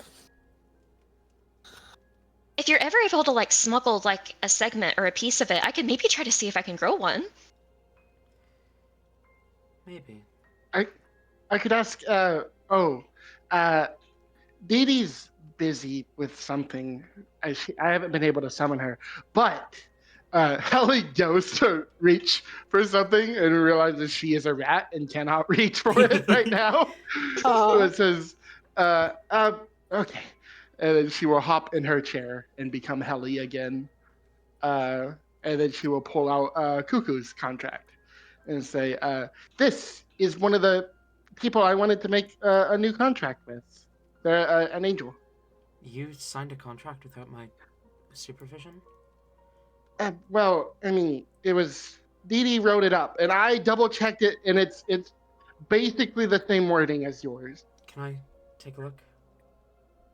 I'll hand over the contract. Terry will take it and kind of look it over again, look it over a third time. And then you see her shoulders relax as she hands it back to you. Okay. You said Dee Dee wrote this up? Mm-hmm. Yeah. Recommended Kukulkan? Yes, because he was busy and couldn't answer my summons. Okay. Apparently, something's going on in heaven. Something's But going I on guess- everywhere. Exactly. The material plane's on the brink of war. We're on the brink of war. They're on the brink of war. I think we're a bit further than the brink. True. Even the elemental planes are starting to war again. The cuckoo's helpful. I mean, he put Helly to sleep when he was. He's helpful. Mhm. I suppose a summon to help you power nap is nice.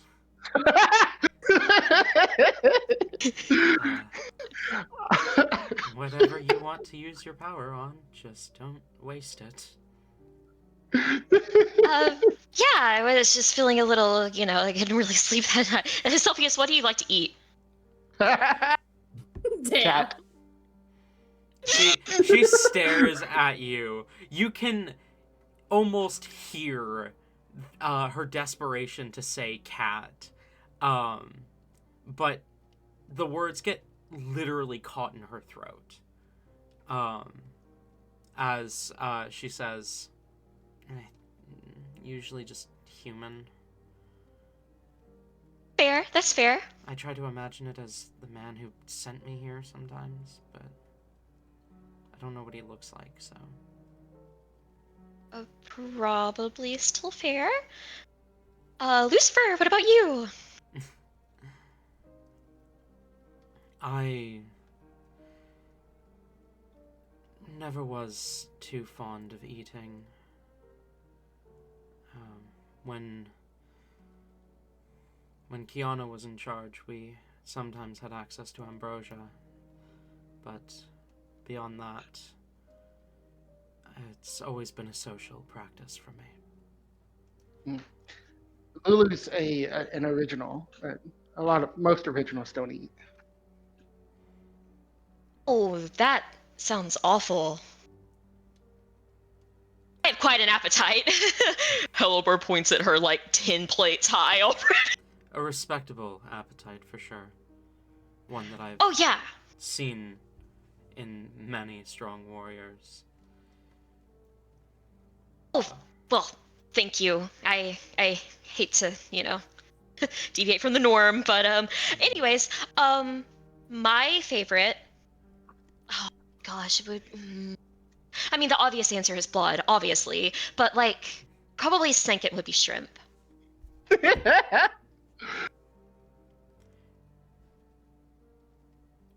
Taori's gaze lingers on you for a moment after you say blood, and then it flits to Lucifer's, who does not look at her. Is there something you're not telling me? No, my lady. Nothing you need to know. Ooh.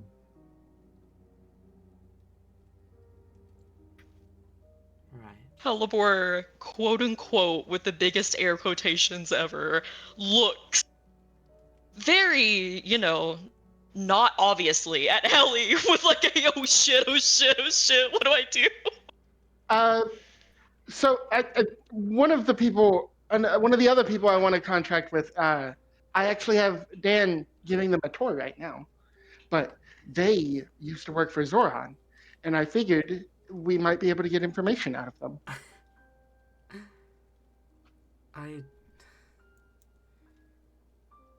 Didn't I just warn you against contracting those with fickle loyalties? Well, it's not very fickle. See, they were gonna die if they didn't side with me, so I consider that pretty rock solid. And I'd consider that a cornered, scared mortal. And that's why I have Dan giving them a tour, so that they're not scared anymore.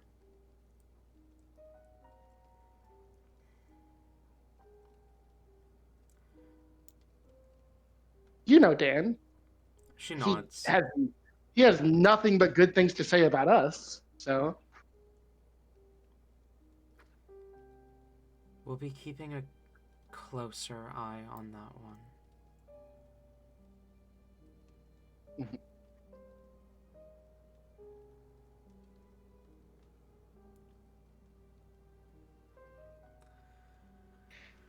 But it's your contract. If you want to make it with these people, I am merely the catalyst. And then you've already met Nick and Rain. Or look at Rain. She nods. So, but I have one more. But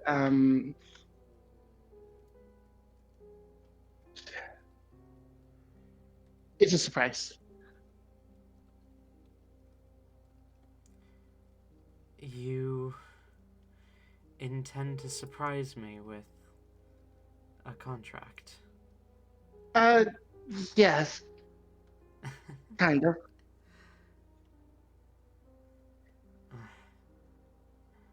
All right. I suppose. I'm, Helly, do you have any more questions? Because I really need to start writing these. Yeah, it's Helibor has been sinking more and more into her seat after the laugh. She gives kind of an awkward smile. I think I'm all questioned out unless yeah, no, yeah. I think I'm good. Thank you for the dinner.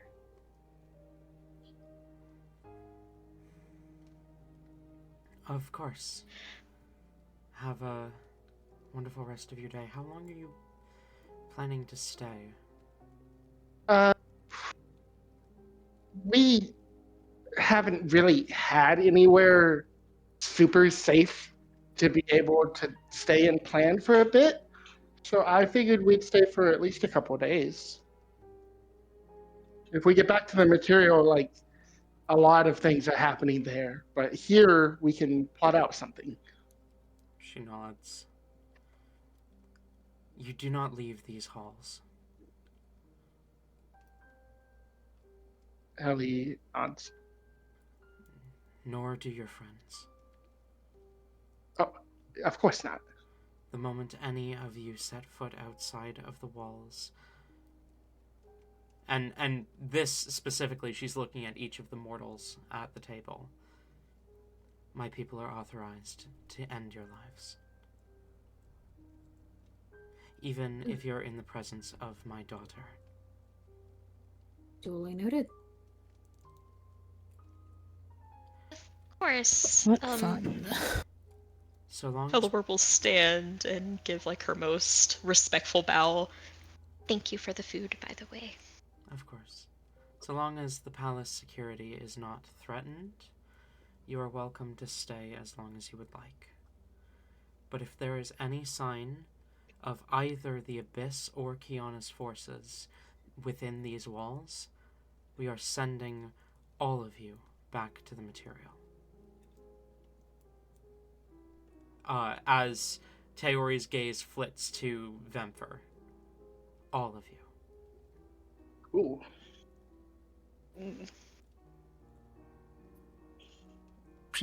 Girl didn't even do anything, just catching strays. Of course. The- Come on, the- guys. yeah. Go on, Vember doesn't first. like retort in any way. She just kind of looks back.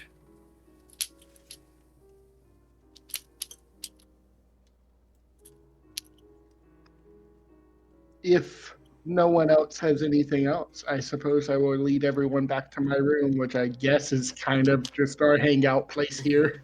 It seems that way.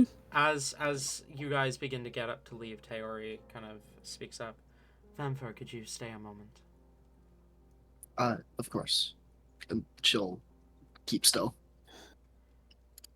She waits for everyone else to leave before she turns to you. I want you to go to the material with your sister when she leaves. I figured that's where this was going. I want you to keep an eye on her, keep her safe,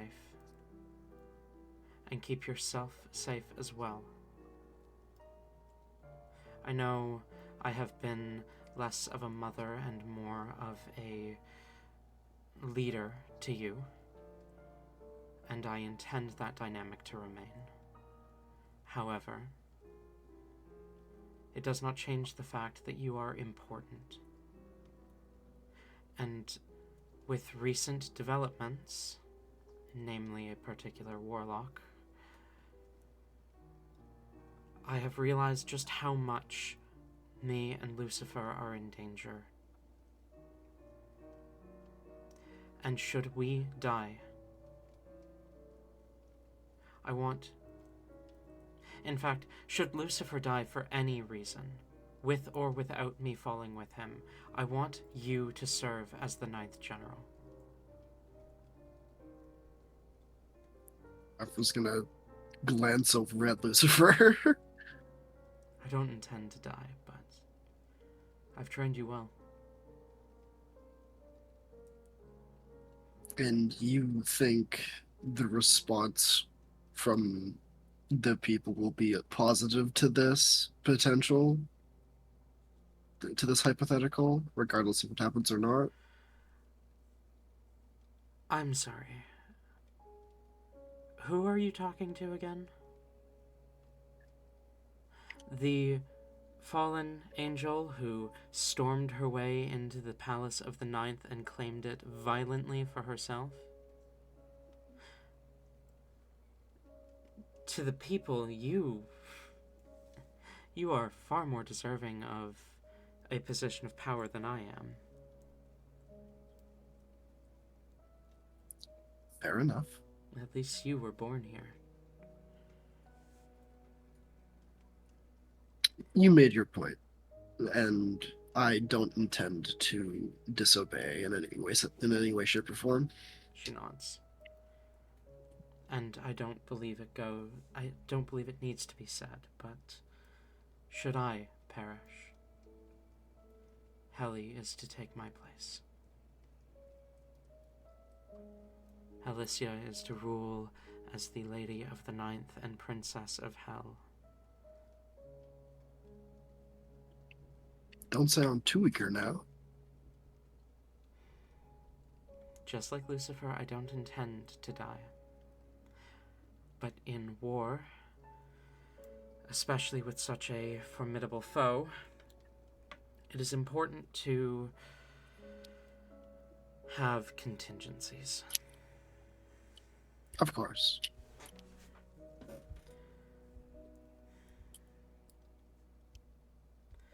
Now, I believe they are waiting for you. They probably are. And she'll give, like, a half bow and then walk out.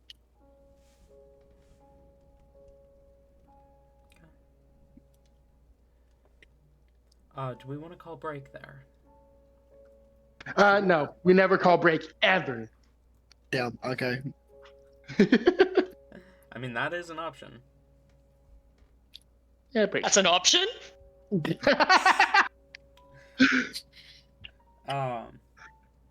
Yeah, let's call break there. We'll be back in 16 minutes. 40, 45? 55 past the hour. There we go. That's how math works. So 15 Guys, hermit minutes. crabs are very... Guys, hermit crabs are very cute. True.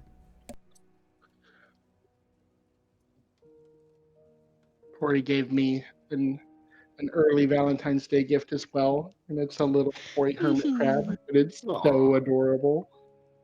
Cute.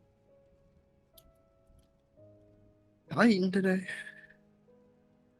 Wow, unrelatable. Sorry.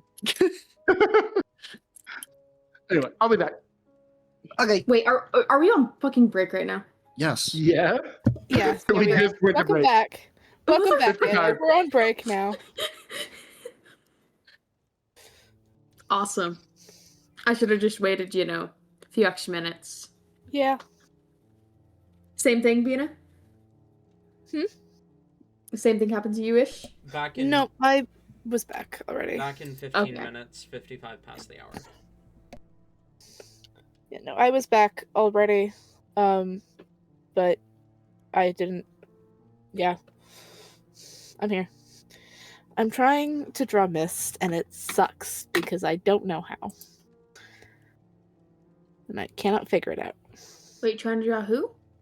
Mist. Is this the same mist I know? Or Probably. like we're talking Tate's mist? We're talking about the angry little cat boy that got snapped into existence in front of Skamon and Whimsy. Sorry, we're talking about Mist now. What's up?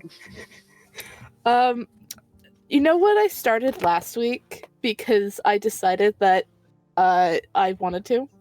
Yeah. Yeah. So I've since restarted twice. Lovely. I have decided to completely abandon the furry and just go full cat. Hell yeah. Even better. However, it is still definitively misdesigned.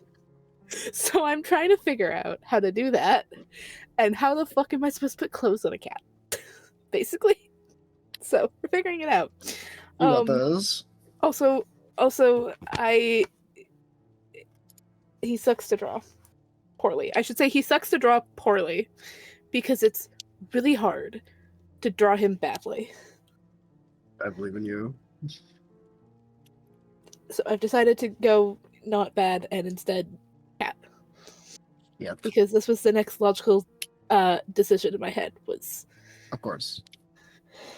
fucking warrior cats, I guess. I don't know. Hey, Warrior Cats is cool. True.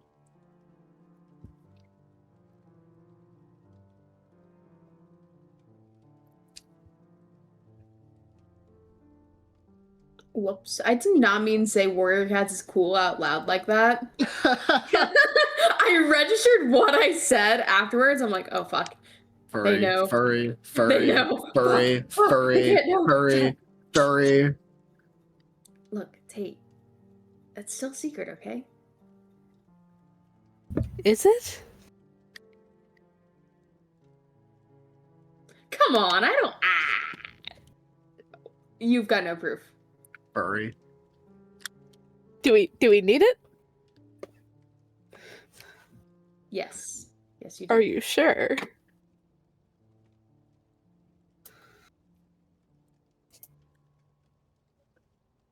Why does his Personally- hair be like that?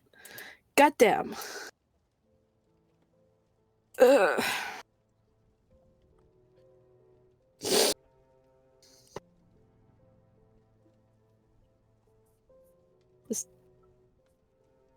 This man is gonna make me have a fucking aneurysm and he doesn't even exist. No. Yes, but incorrect. There we go. Nope, still wrong. Fucking good enough, actually. You know what? Self-preservation time.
Wall.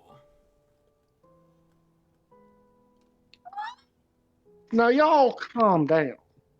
I will not. Don't you pull that yellow shit with me. The fuck? You cannot calm me. How we feeling after dinner? I'm kind of hungry still. I'm not gonna lie. Did you not eat any of the veggies? They specifically got you veggies. They even de-poisoned them. Look. Rain may not be hungry anymore, but I certainly am. I thought you were the same person this whole time. What? No. You think I dress in color? Yuck.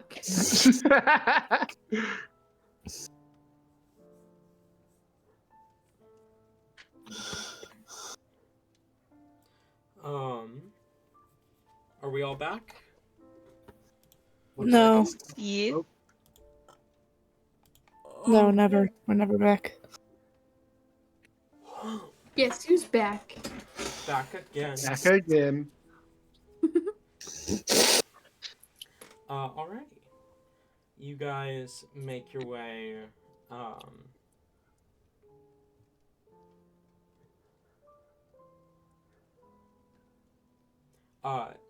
you guys make your way to the, to Helly's room. Them for a little bit behind. As you arrive, what do you do? Well, Helly. on the way there, That too. basically, I feel like as soon as we stepped out of there, Halibor is just like spamming like fucking troll chat log. Ahaha, I can make those jokes now. Helly with messages. Does she know? Does she know? Did we do okay? Did I do okay? What happened? Was it okay? I think that went really well, actually. And if she knows, then it didn't matter enough for her to bring it up. So Yeah. That's honestly. She probably has no clue. I doubt that she, I mean, there wasn't enough evidence or anything, so, all circumstantial. completely coincidental.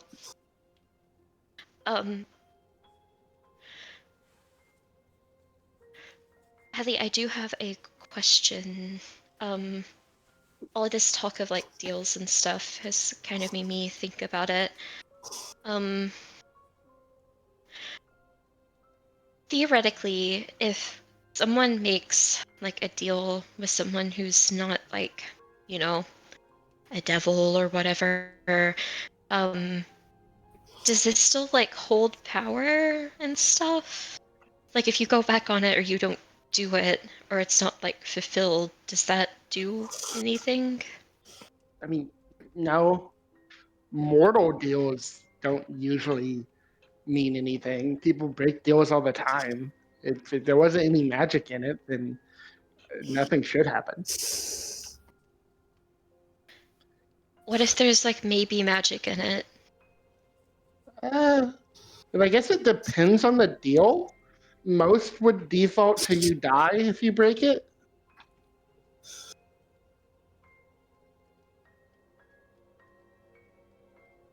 Why? Oh.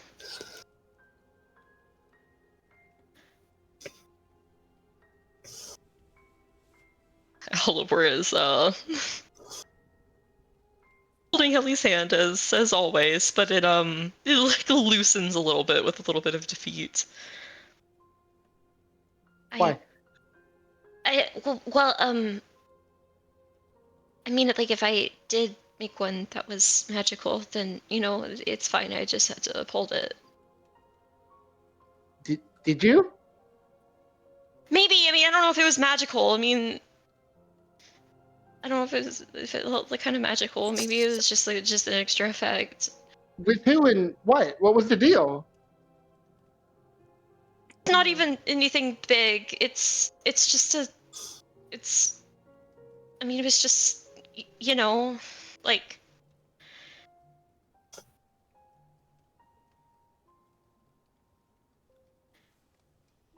I'm on kind of a time constraint. It's I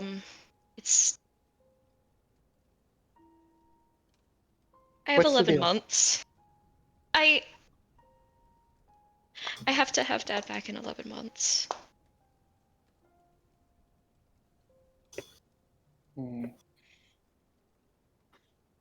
Okay. That's a bit longer than our other time constraints right now, but we'll work on it. I mean, if things are as dangerous as they are now, then like I'm not even gonna bother with it. I mean, if I don't do it, then like, woohoo, I have to like train to be a badass. Like, wow, awful. Who did you make this deal with?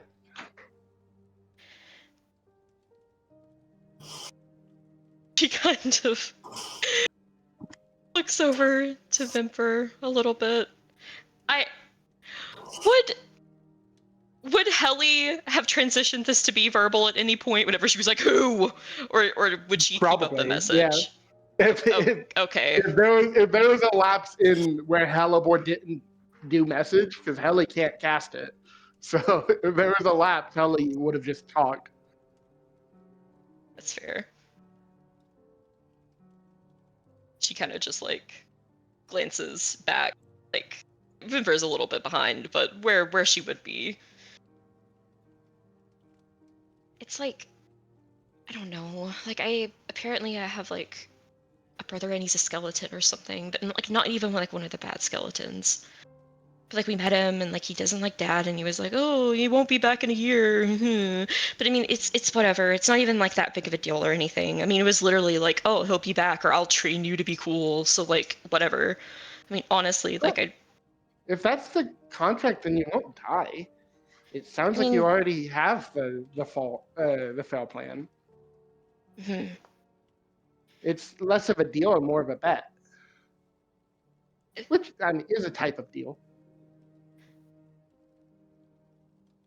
The only reason I ask is because it felt like there was magic involved. Like it felt magical. And that's why like I was kind of like, like, well, what if I don't? And then the part you have to watch out for isn't if your dad doesn't come back in a year. It's if you don't get there to train, because then you'll die. Then you're not following through on your deal. but it didn't stipulate I have to be there. Maybe he'll come to me. Yeah. I mean, I would play it safe for things like this. The magic can be fickle, and even if you can make the argument, the magic might not see it that way.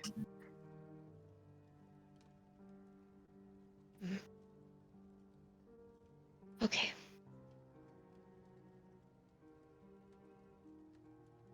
Thank you, Helly. That's one less thing that I can have a panic attack daily about.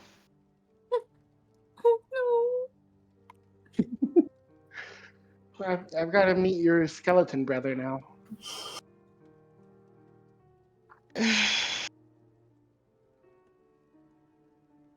Yeah. What's I his don't. name? Oh, I have no clue. It's like I feel like I really need to like clarify. Like it's not like you and Vinfer where you guys are like actually siblings. He's just a guy that like it's a little different. I mean, he's really cool, don't get me wrong, but like it's not the same. I don't really consider myself to have any siblings. I wasn't raised with any. Other than Rain. Well, Right over here, just yeah, like, that goes without goodbye. saying. I meant like, specifically like, like sibling, like, like what people normally consider. Rain is like beyond that. Also, I'm sorry, Rain, for not telling you about this.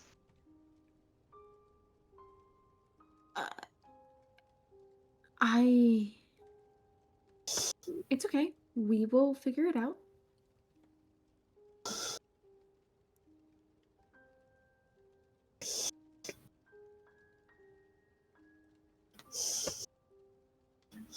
Was there anything else? A lot can change in 11 months. It's not even. Like, I guess it's about 11, yeah. That's on the 10th. That's when it was. So, there's plenty of time. Mhm. I'm sure we'll have Icky out by then. Mhm.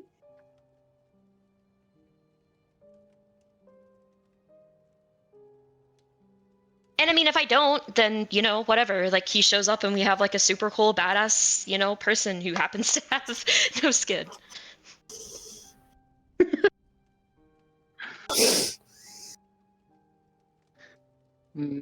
Sure. Well, yeah. I mean, it wouldn't be the worst thing to have them with us. I don't think. Would it? Did you meet them? That was Terrain. Oh gosh. I know Yes, he Rain did. did meet him, but like that was so long ago. I'm trying to remember like the interactions that were had between them. I don't think Rain interacted with him all that much. It was mostly Maud No. in front of Rain. Yeah. Regardless, Rain will kind of shrug. I mean, I did, yes. However, we didn't really talk much, so I can't give my opinion on that. Well, if you want out of the deal, then I can try to figure something out. But the safest way would just be to fulfill your end. Yeah, I wouldn't want to try to get out of it. I mean, I did make that, like, fair and square or whatever, but, I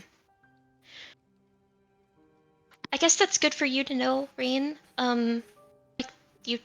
If we're in Yeah. Asunia again, you don't have to worry about the shadows anymore. They were really friendly after we did that. They're honestly very cute. Oh. What, the stabbing shadows? You know them! Yeah, those. I mean, I've never seen them stab anyone. Did they stab you? A few times. Not very Oh. pleasant to be around. If they're attacking, I should specify, because it seems that you like them somehow. Well, I mean, the first few times they were like absolutely the scariest things ever, I mean, so was he. But, I mean, the second time after he removed the scythe from around my neck, we had a really good conversation. I mean, yeah. It sounds potentially familiar, actually. I don't know.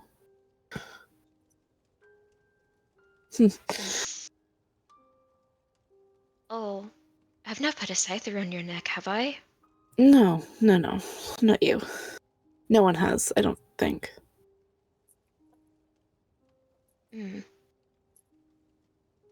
I mean, as established multiple times, I don't seem to remember a lot.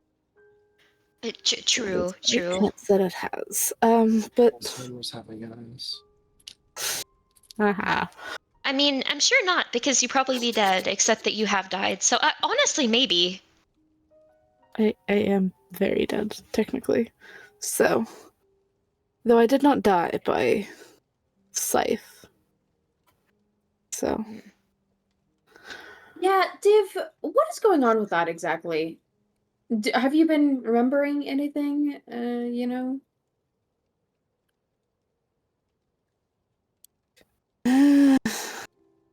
not really. I mean, the whole thing that happened a little bit ago does explain why I've had the dream of being in hell, so at least I believe it does.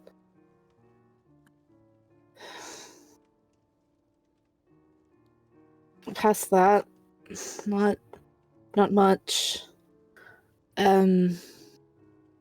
Very scattered too. Hmm.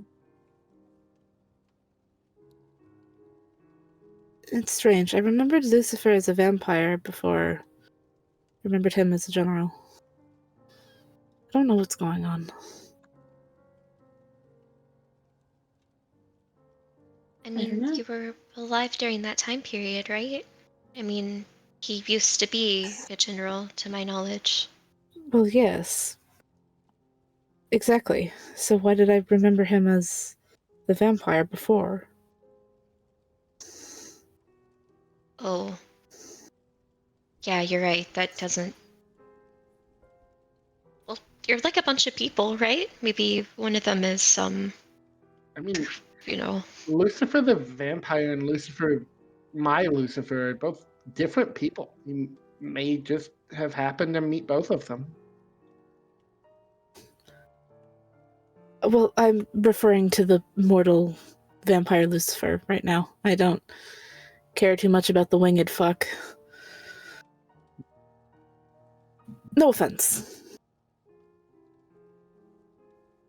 Oh, You like him Sorry. enough for the both of us, so. I just heard Lucifer and I assumed you were talking about the cool one. Hey, Lulu's pretty cool.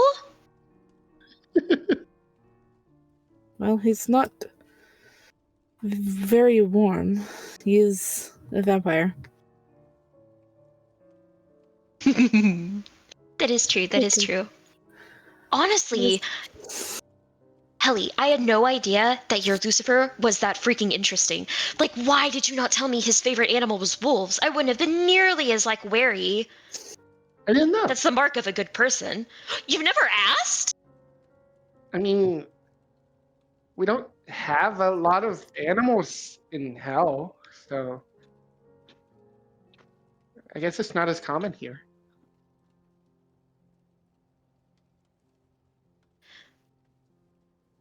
Well, Can we I have think that's reached a my good. room, by the way, as we're walking?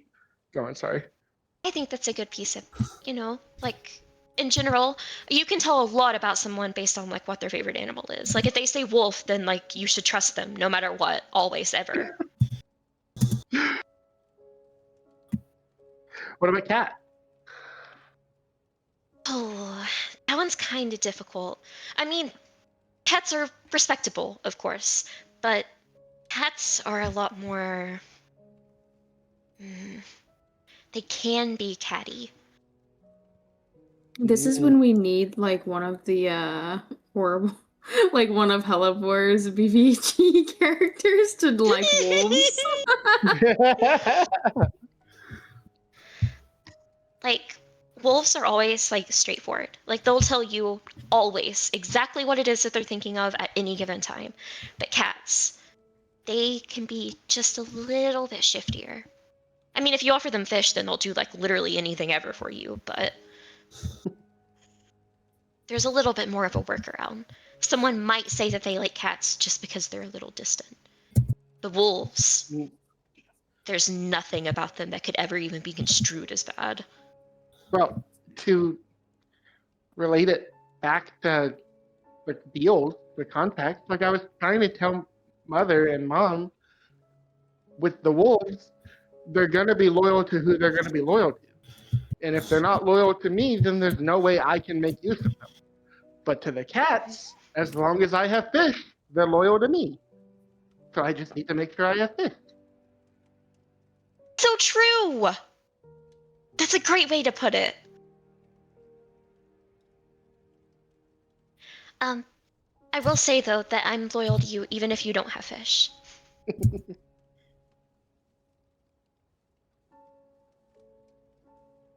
Can we have reached my room by this point?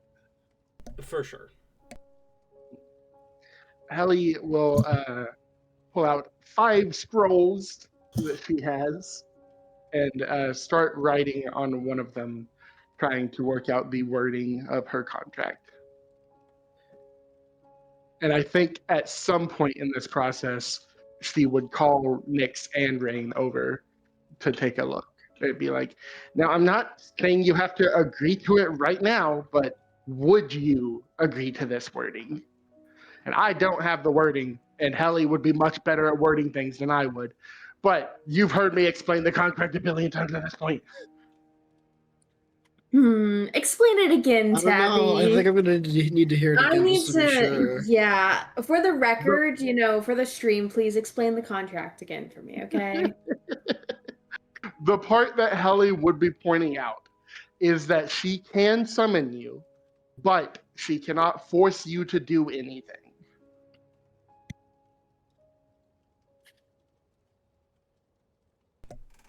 Nyx Which I imagine would in this form of contract would probably be more worded as she can summon you, but not specify that she can tell you to do anything. Yeah.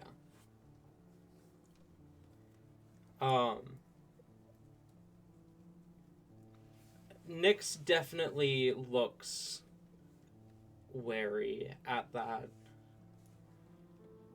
I don't love the idea that I could just be summoned at a moment's notice. What if you could not accept? What if it was an option? I feel like I would definitely like that a lot more. Nyx nods. Okay.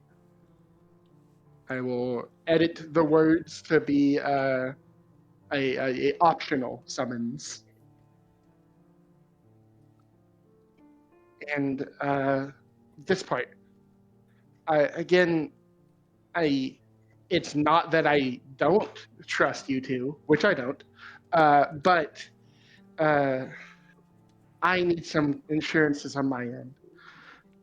So the wording of this one, that if I should die, everyone contracted me should try to avenge me. How far will this try to avenge you go, though? Are we supposed to sacrifice everything we have? Everything we care about, our lives? Are we supposed to sacrifice it all to avenge you? Well, how far until we can say that's enough? To be clear, the point of this clause is to give you incentive to make sure I don't die. So I don't want it to be too easy on you. That makes sense. And I will agree with that. I'm not thinking of doing it, but with the way this is worded, if I killed you, would this force me to kill myself? That would be preferable. That would be how I would want it. He nods. Makes sense. Sort of a martyr situation. Mm-hmm. I would want it. It would need to be further than just the guy who killed me, than whoever did the killing blow, because then one of my enemies could just mind control someone I care about to do it. Maybe specify the person who caused your death as opposed to the one who dealt the killing blow. Cause is a big word. Could mean a lot of things.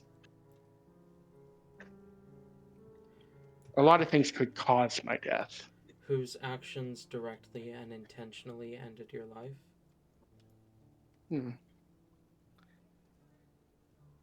Maybe avenge me from anyone who intentionally led to my death? Nyx nods.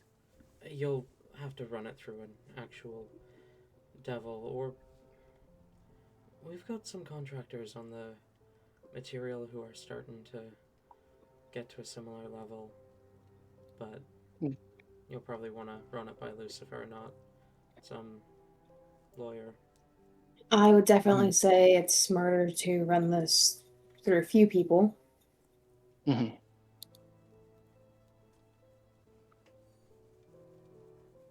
Those are the big things that Helly is trying to hash out. But once we get those, do I need to roll something to see how well I can word it in the contract? If you would Maybe. if you'd like to roll an intelligence check, go ahead. Oh no! Oh Advantage? Is that so boy. good at this? I would say yes. Advantage. Give the person advantage because this is literally what they do. But it's usually Taori writing the contracts. I'll allow it. Sweet. Ooh, with advantage, that's an 18 plus 1, 19. Now, what would have been without advantage, Tabby? 14. Is that with your guidance as well? That is not with guidance. Dude, that's a plus Slap 4, that on. right? Well, it's a 1 Plus D4, yeah. Plus 1, 20. Okay. Not bad. Yeah, you're fairly confident that you've done a good job here by the end. Okay. All right. Here you go. You don't have to sign it, but I will hand a copy to Nyx and Rain and say you two can look over it until you're content with it.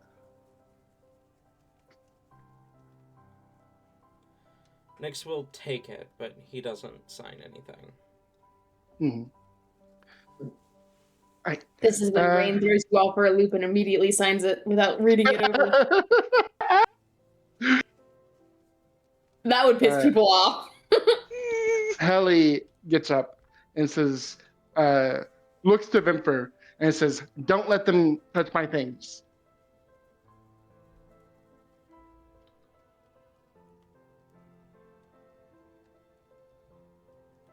Stay here.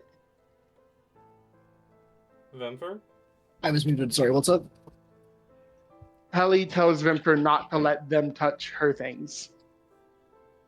For sure. Hellebore, do you mind coming with me? I need something. Yeah, absolutely. Or will come with. Helly's gonna go find Lucifer.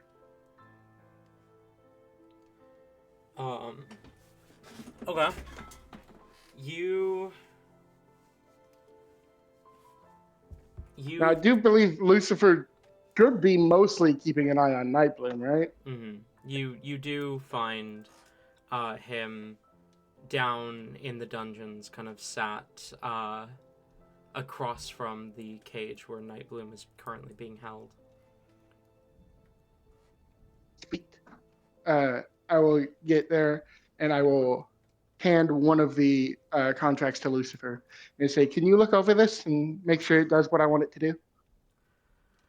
Lucifer nods and will kind of look it over, studying closely. While he is looking over it, Nightbloom kind of speaks up. "Hello, Princess." "Hello. You enjoying our dungeons?" "Certainly more pleasant than ours." "We try." "Are you trying to make me stay?" Stay here? Why would I trust you to stay here? These cages are just so welcoming. Mm-hmm. You sure you're not trying to make people stay? Lulu, is it good? Yeah, you've done a pretty good job here, actually. Great.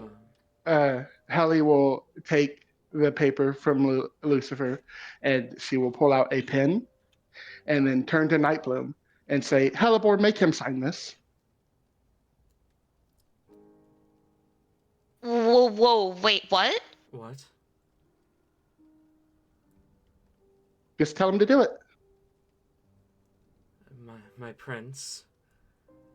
Surely you wouldn't make me stoop so low.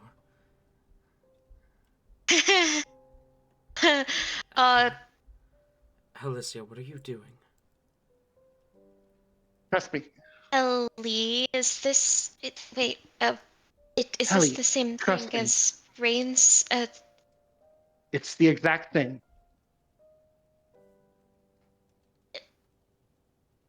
Then I'm really bad at understanding things. Then maybe we should at least say what it does for, you know, him. At least instead of a blind sign.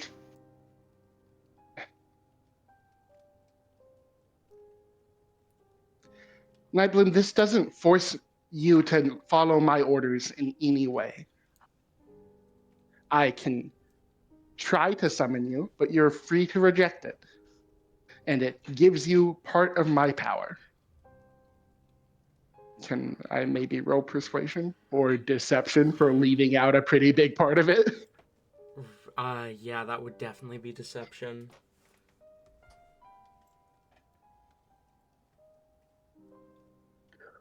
Go ahead.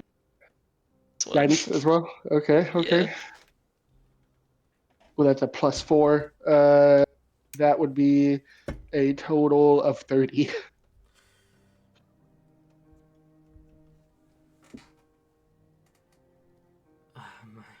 My lord, I don't need devil powers. You know how strong I am. It By gives me signing power. this, it would be making Helly stronger as well. There's nothing negative to you in this other than I'm sure maybe it might hurt your pride, but you making her stronger means that I'm more protected. Sign it. Uh, you utter the words, sign it, and you see, despite the fear on his face, his body moves, taking the contract and pen against his will. You can see him actively trying to fight it. But despite trying to fight it, his hand glides across the line, signing in abyssal on the contract.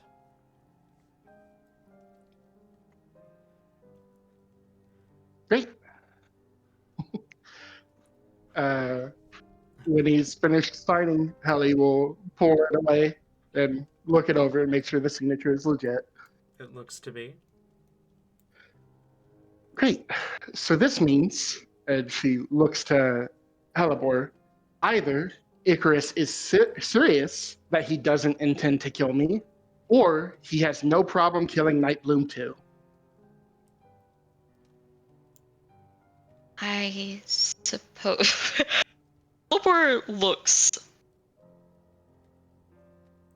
very, very bothered that this apparently like made Nightbloom do this. She does not look comfortable with this at all.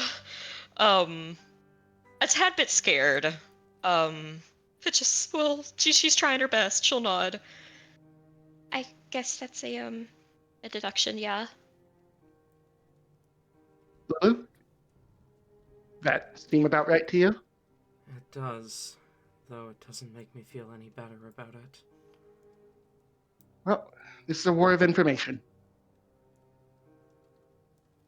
We don't need to feel good about it. We just need to know it. He nods. Pelibor quickly kind of just like...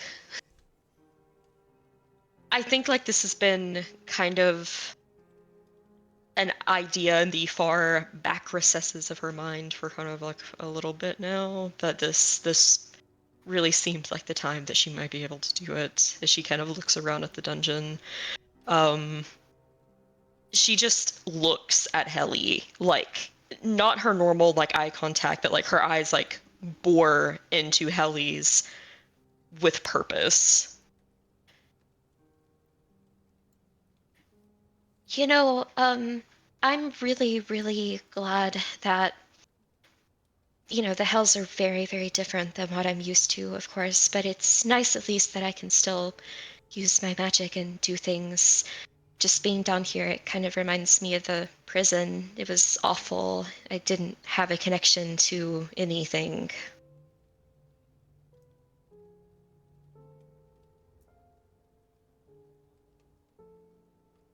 Guess you can roll insight on that if you don't think she'd pick up on it.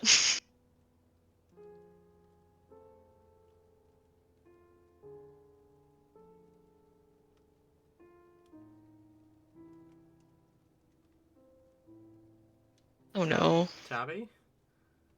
Oh, I was muted. Holy shit. Okay. I can hear you talking. I was really worried. I wrote a natural 20. So Oh, holy shit. I think I'd probably figure it out. Helly goes, I don't know how long I've been muted for, because I did have Helly start to respond, and then you were like, you could roll insight if you think. Helly goes, you missed the...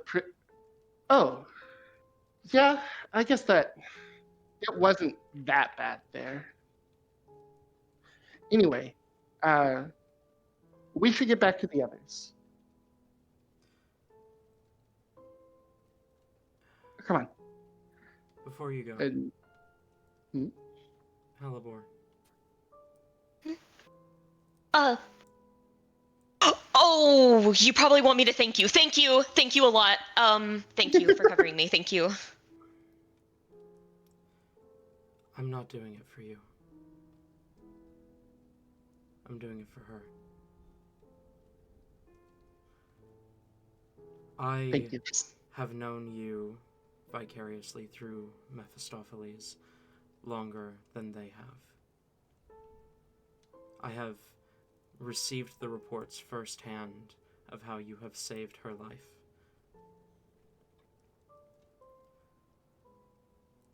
To Taori and Celsius, it would be her word against yours. And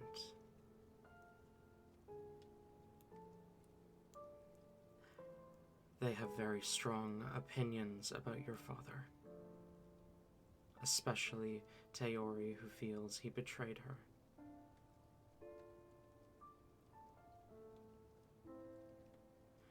How likely is it that she already knows? There's a potential. I would say a 50% chance. Oh. But whether she knows or not, she's clearly willing to try. And I think deep down she knows that we are not defined by our parents. That would be slightly a little bit hypocritical. Even though she did try and use her father's teachings against her daughter, I think she understands that the actions of your father are different from the actions of yourself. Prove yourself to her. And then once you are confident she likes you, only then reveal who your father is. I don't think I should even then. It wasn't really by choice that I revealed it to Philly and that you even know to begin with. I made a promise not to reveal that. It was... Your father is going to be at the wedding, is he not? He's under a different identity now. You think that's going to hide him? I guess she can't see through illusions. Probably right. Princess Taori can see through illusions, but even if she couldn't, we devils can sense a lot of things. The age of a being, for example, especially a mortal being, or at least one that once was.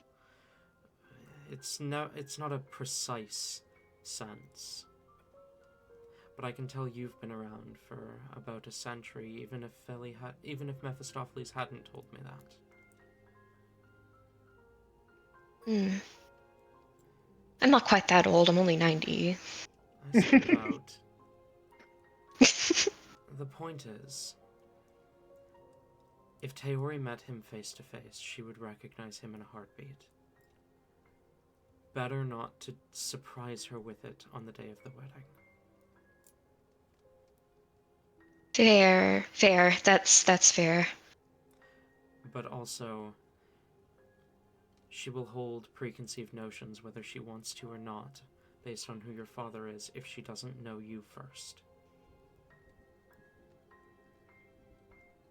True. So just keep making a good impression. Of course. I...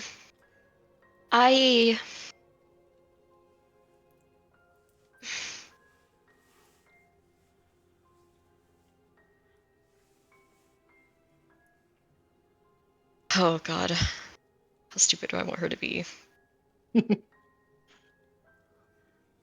She kind of looks up, and I feel like she can't really live with herself if there's not some amount of defense here. I want it to be known that I don't think that he did anything wrong, but I understand other people hold a different opinion. Please don't mistake me hiding this as me admitting that there's any guilt at all. Okay? Elabor, Mila, Devlin,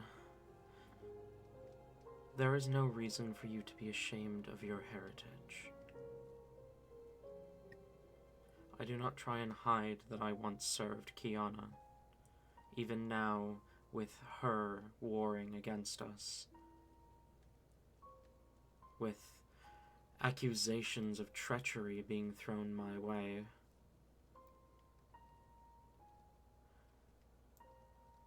I do not hide who I once was. Just the same, I do not find myself ashamed of being a child of Malcertus, even though I helped Taori lead the charge in the final battle against the Divine Defenders. Just the same, I do not believe your father has any reason to shame for his loyalty.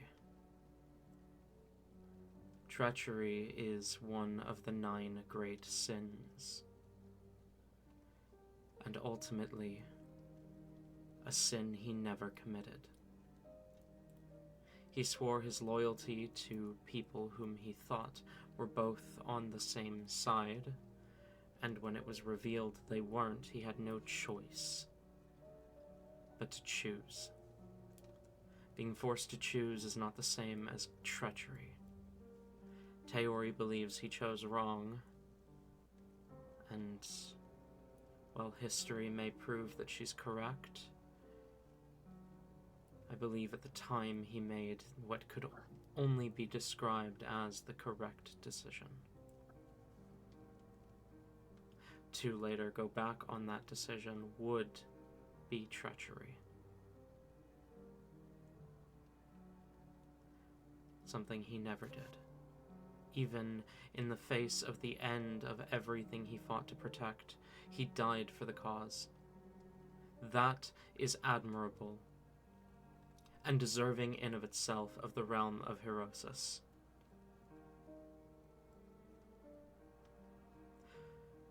I am not here to debate whether your father is a good person or a bad person. I am not here to debate whether you should or should not be ashamed of him. I don't even believe that Taori, when asked well and truly if she believes your father is evil, would say that he is.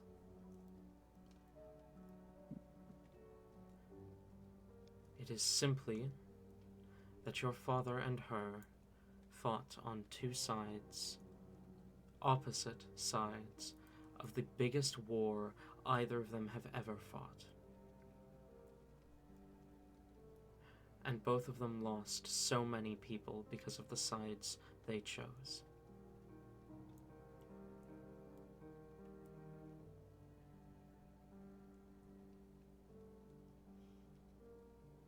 I have had to try to bridge that gap before. This wouldn't be the very first time, so I appreciate your understanding very much.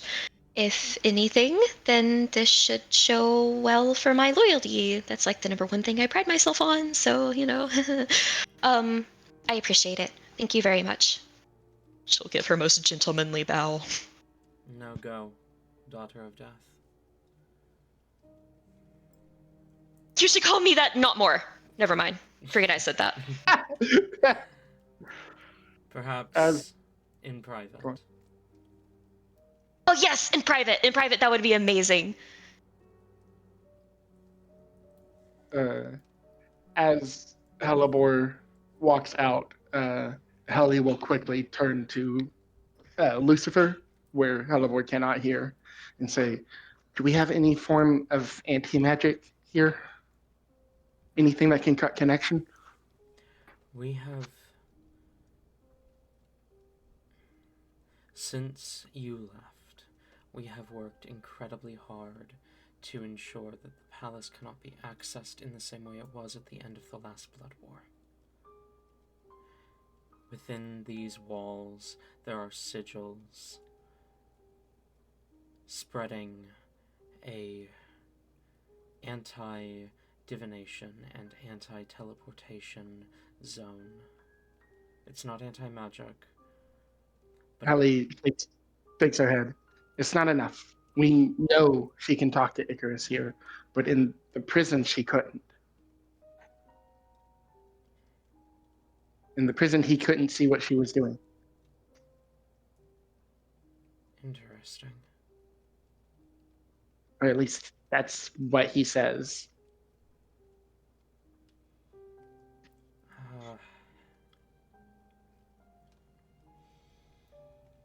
There are a few archmages who owe me a favor. I'll see what I can do. Thank you.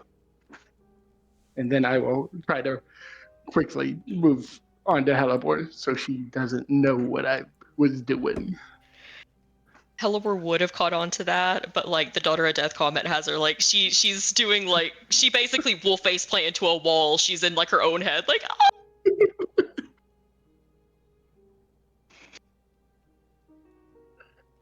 I, for one, do be curious what the rest of the gang are up to in Heli's room. So Rain's definitely gonna try to touch something of Heli's. I've been sitting on this for too long. Vemfer will stop you. Nyx is standing in the center of the room, not daring to sit down for risk of touching something.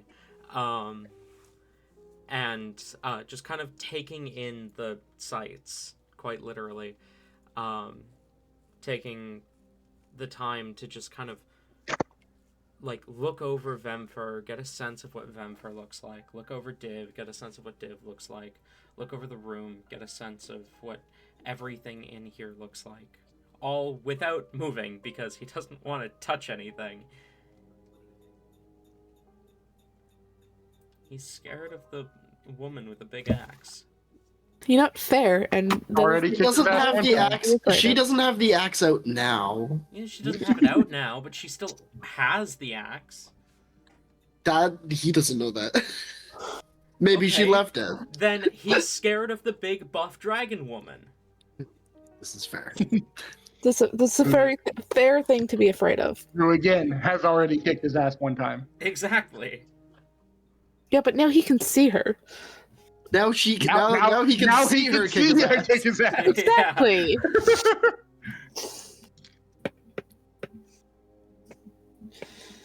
Okay. But technically speaking, we're in Helly's room. We're touching the floor in there, even if we're standing. Yeah.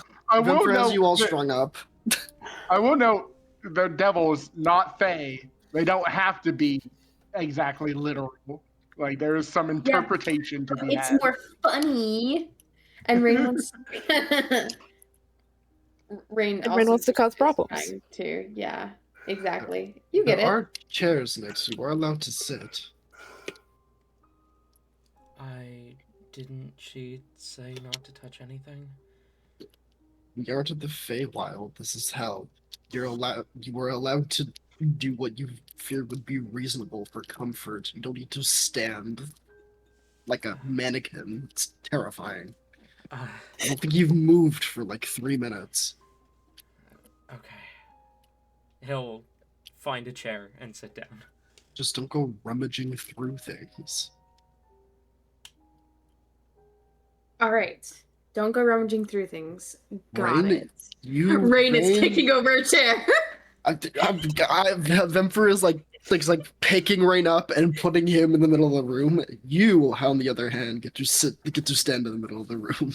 I'm not Ergo. rummaging through things. And I'm not risking it. You get to stand in the middle of the room. I'm not risking you. Come on, Vemper. No. You don't even know what I can do yet. I'm very aware of what you're able to do. You did steal from me. Okay, but hear me out. What is Helly's least favorite color? You want to do something really funny? No. I'm not giving you any of this information. It wouldn't actually affect Helly. It would just be funny. No. Vemper, come on. You're Helly's sister. We could team up here. Not in her room. There is some sanctity. Oh, am I? Is this a cultural thing? Cultural difference? What? No. What?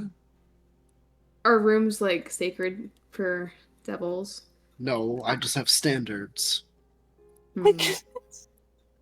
My standards are usually in the bathroom, but you know. You should raise your standards.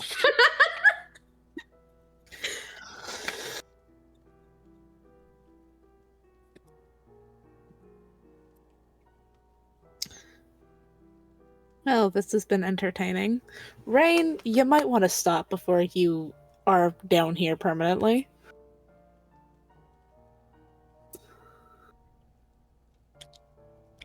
Fine. We gotta at least do something, though. It's way too boring just sitting here waiting for them to get back from wherever they are. At least give us reading material. Well, Rain doesn't want. Rain has to read so much, so often, and you know, it's only fun if he steals it.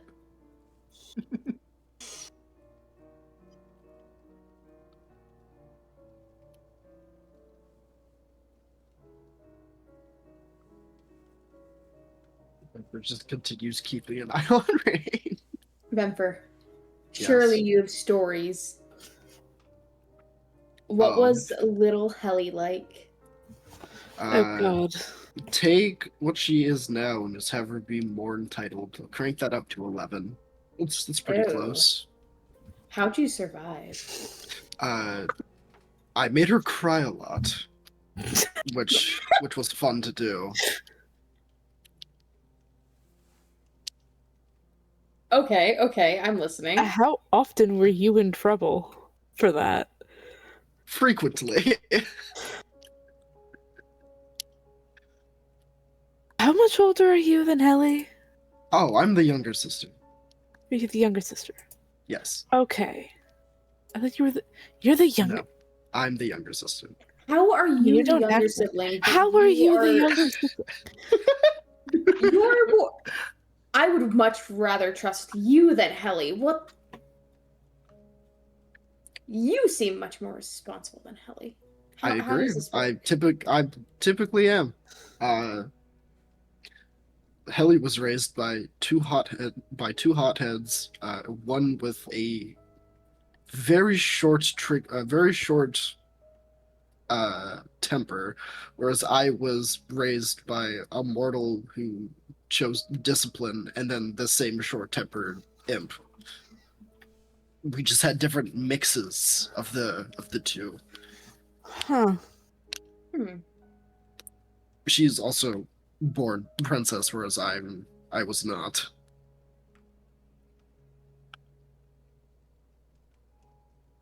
I feel like that's a big part of it, probably. Definitely. Probably. I had to be perfect. She was perfect regardless.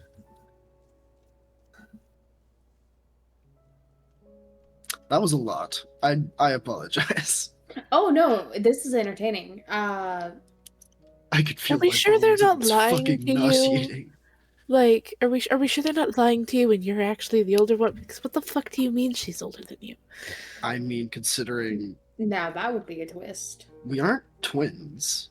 There wasn't. It was a rather large gap. I remember her existing before I gained a consciousness. If I could say the word properly. That one. You know what I'm talking about. Probably, yeah. But that's... I don't know, but the way they make it act like you're supposed to, or you were at least some sort of caretaker, but no, you're... I mean, I am. I was off and on, depending on how you look at it. Age doesn't have a My entire much of an effect. My entire thought on how your dynamic worked has been tossed out the window. Oh. Mine too. And what were the assumptions? I'm curious. You seem very much like the older sister, must protect the younger one. Especially with all of the, like, older sibling responsibilities getting shoved on your shoulder, like the third parent. No, that's just because I was born into lower standard, in the lower station. I'm glad you at least understand, I'm glad we were on the same page here. What page? Sorry?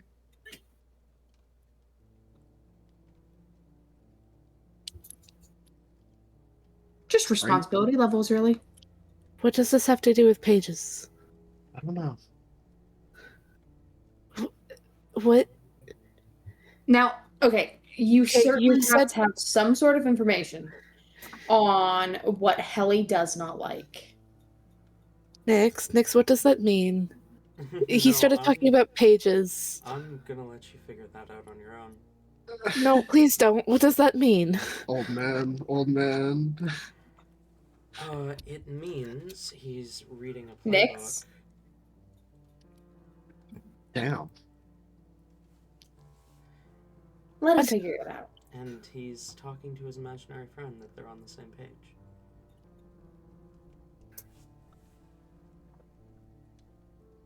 Rolling insight. Roll insight. That's Man's not great. Clearly bullshitting you. That's not a great number. Hold on. What is? Oh, I had it. 9. I'm gonna roll him deception at disadvantage. Because he's not trying to lie to you, but he does have a +9 to deception. Yeah, that's a 22. Great.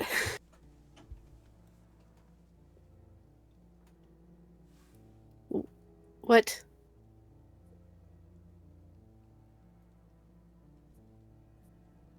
Huh? But why would I want to? This is the fucking 3 kobolds in a trench coat thing all over again. I beg your pardon? 3 kobolds. What? What? Why are we talking about kobolds? And why are they in a trench coat? Who put them in the trench coat? That feels mean and unusual. I mean, that's what I said. I don't know what that standing on means. top of each other? I don't know what that means, and when I asked Thistle, she didn't tell me. His soul. Who? A friend of mine that has since disappeared, and I'm not going to bring that up anymore. But that's besides the point.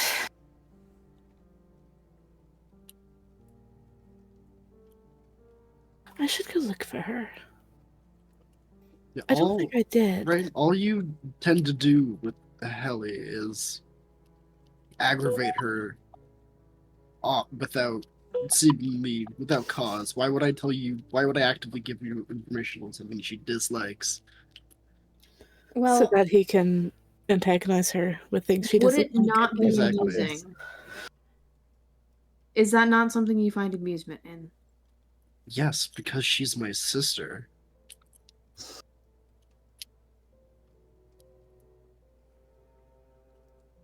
So why don't She deserves it from me. You're just being a jerk. To be fair, he's Oh, being a brother-in-law. yeah, that. Also, he's being Rain.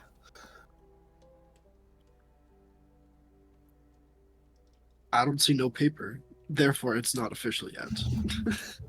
So what I'm hearing is I have to wait till after the wedding before I can bully her.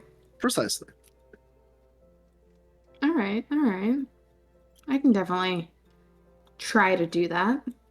No promises though. I give it a minute after she walks. Not even a minute after she walks in the store. You're probably right. You know, I do want it said. Helly bullies me a fair bit more than I bully her.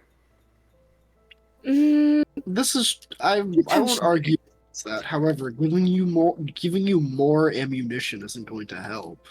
You're simply just evening the playing field. That's what you're doing.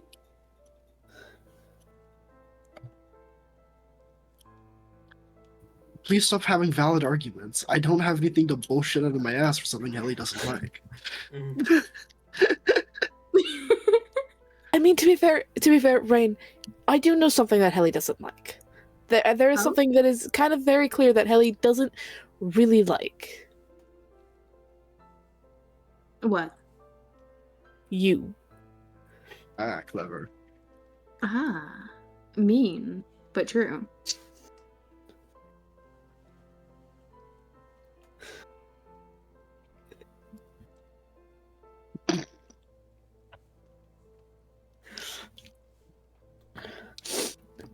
Like, past that, she doesn't like being told that she's wrong. So. I did figure that one out. I mean,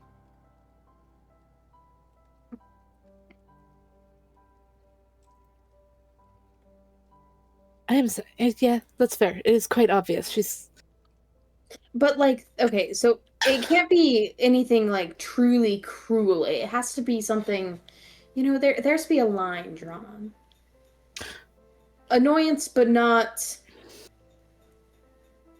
too strong. I mean, do you have some sort of, like, inside joke or something with Hellebore that she doesn't know or understand? Reference that. It usually pisses people off very quickly, and there's literally no. There's not very many effects that can happen with that. It just pisses people off. I'll keep that one in mind. To be fair, even if it does get explained to her, like, it's still a point of separation. She was not there for it. It is not going to be as funny or as memorable to her as it is to you two. But also, that would be using Hellebore to piss off Helly, so maybe don't. Oh, is that bad? Maybe. Have I crossed the line by doing that already? Too many times, probably. Probably. I think. I don't know. Because I didn't. Nope, we're not going to say that out loud. Oh.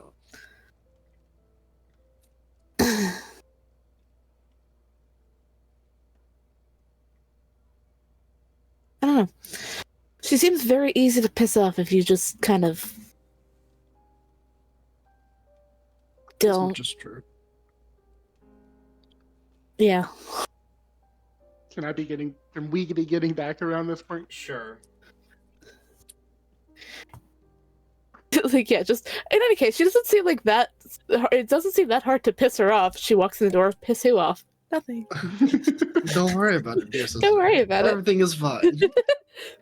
I open the door and see Rain standing in the middle of the room and nod. Good job, Vimper. Of course.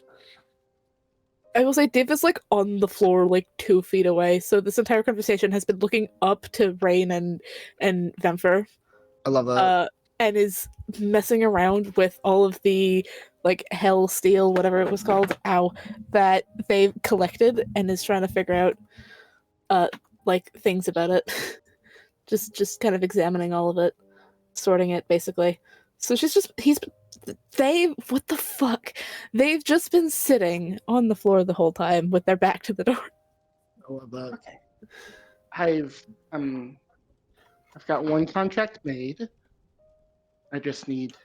It'd probably be best to make anyone who is signing to sign, and then we can just have Mother do them all at once on me.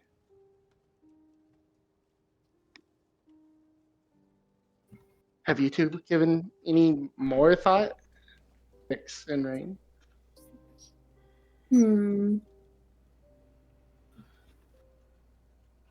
It really hasn't.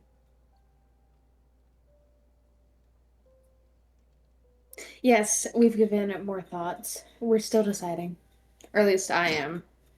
Yeah, I was Not about to sure say. about Nyx over here. Speak for yourself.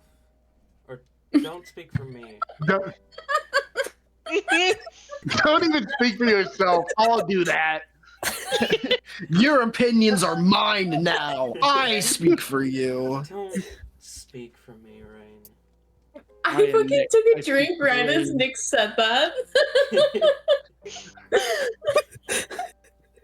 Nyx, do you have thoughts?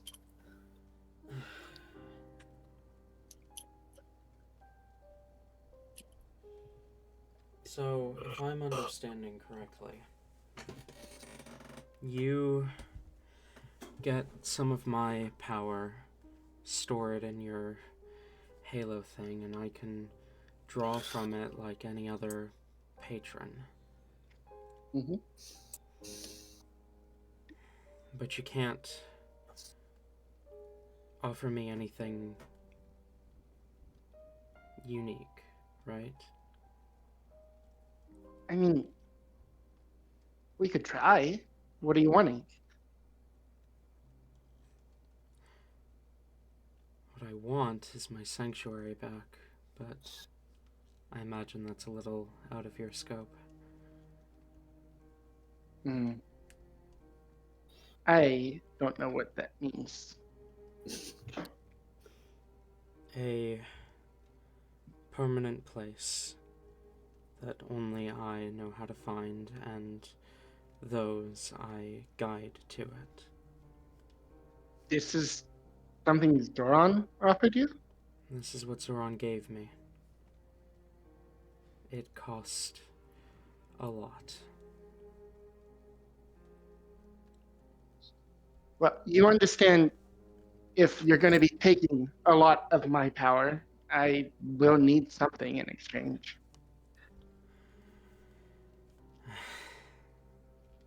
And therein lies our problem. Because I don't have much to offer anymore. Nyx, what are you? We'll call it an IOU. We can I think edit your contract to draw a little bit more power than Rain's. He shakes his head. I think that's more dangerous. Nyx, you're not useless.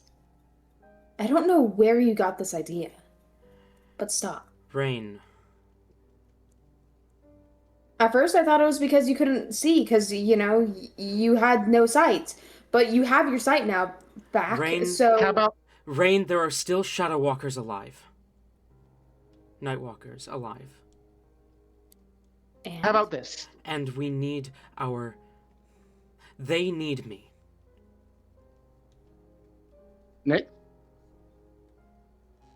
You're asking for a sanctuary that only you can find to protect your people, right? He nods. I think I can give you enough power for this on the condition that we have full access to it as well if we ever need somewhere to hide or somewhere to hide something.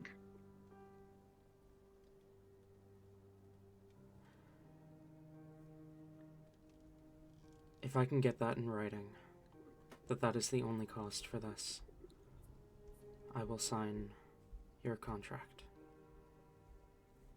All right? I will real quick add that to my contract. Right out of the pan into the fire. Unbelievable. Rain is I- doing. I assume, given that, like, the Halo does possess Teori's power, if Zoran could offer something like that, it would draw more from the Halo than she was Yeah. planning on originally offering, but it Yeah. is doable. It is certainly doable.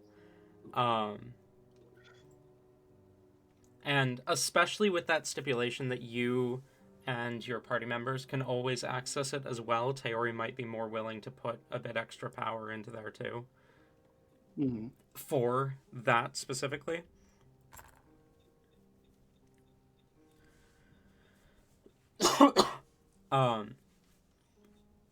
As you rework Nyx's contract specifically, he will take it and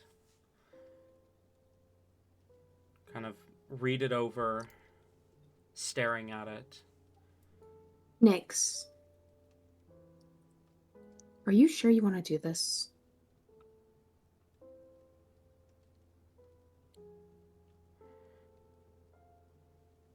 I agree with Rain. Don't sign it if you're not sure. Rain. Last time a deal was made, didn't turn out too pretty.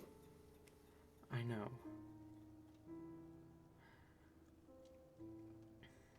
But the last time a deal was made, my country wasn't about to go to war.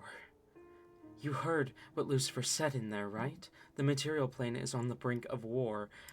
Knowing the Empire, my city is going to be the forefront of that.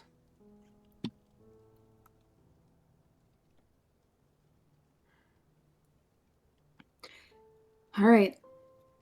It is up to you at the end of the day. But if something happens, I will do what I have to do. My people need me.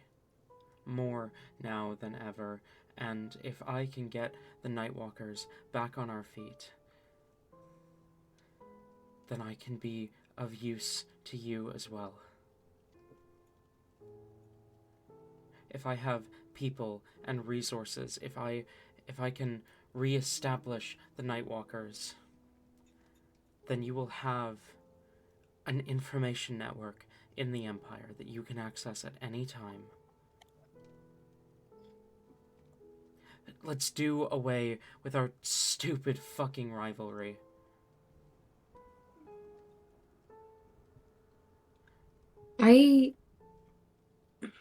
Nyx, the reason why I go after you every time is not because of the information you have.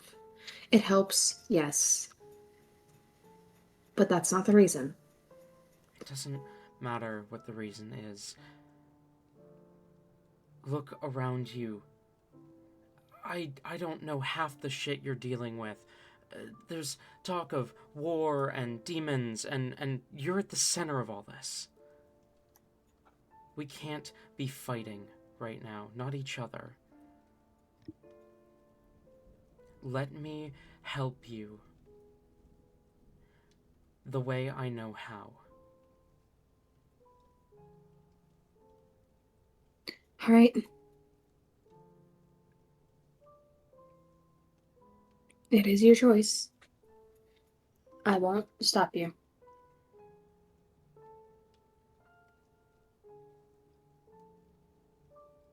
You know I'm doing this because I love you, right? A lame answer. Try again. Oh my god. You really are just the worst. Rain's gonna take a step back, realizing he probably, should not have said it like that. Yeah, he can see you now, so he knows You're about exactly to get where swung on. Do you want to hit him or shall I? Rain about to get fucking throttled over.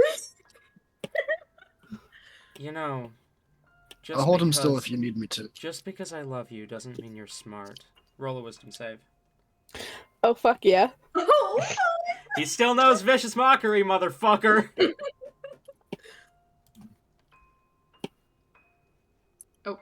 one moment.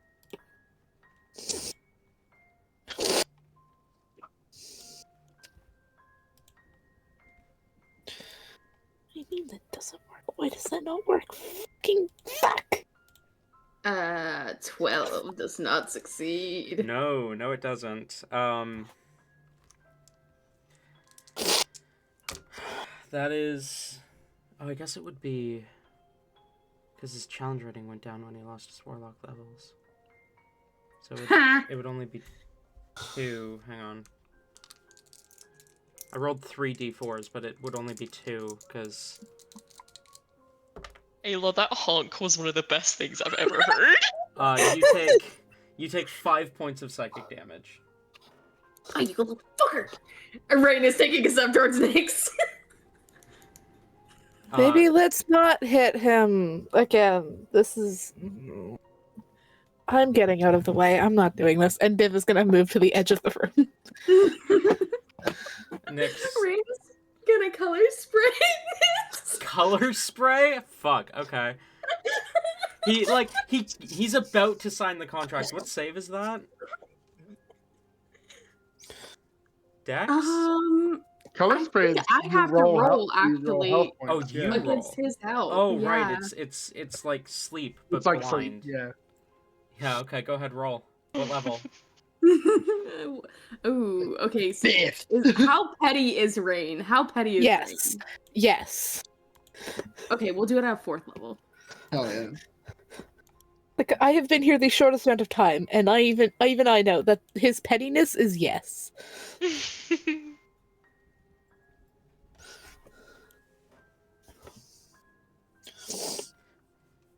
So it's 53. 53? 53. Not quite high enough. Fuck! Right. Okay, that's upsetting. Kind of raises a hand, closes his eyes as you cast the spell. You're so petty.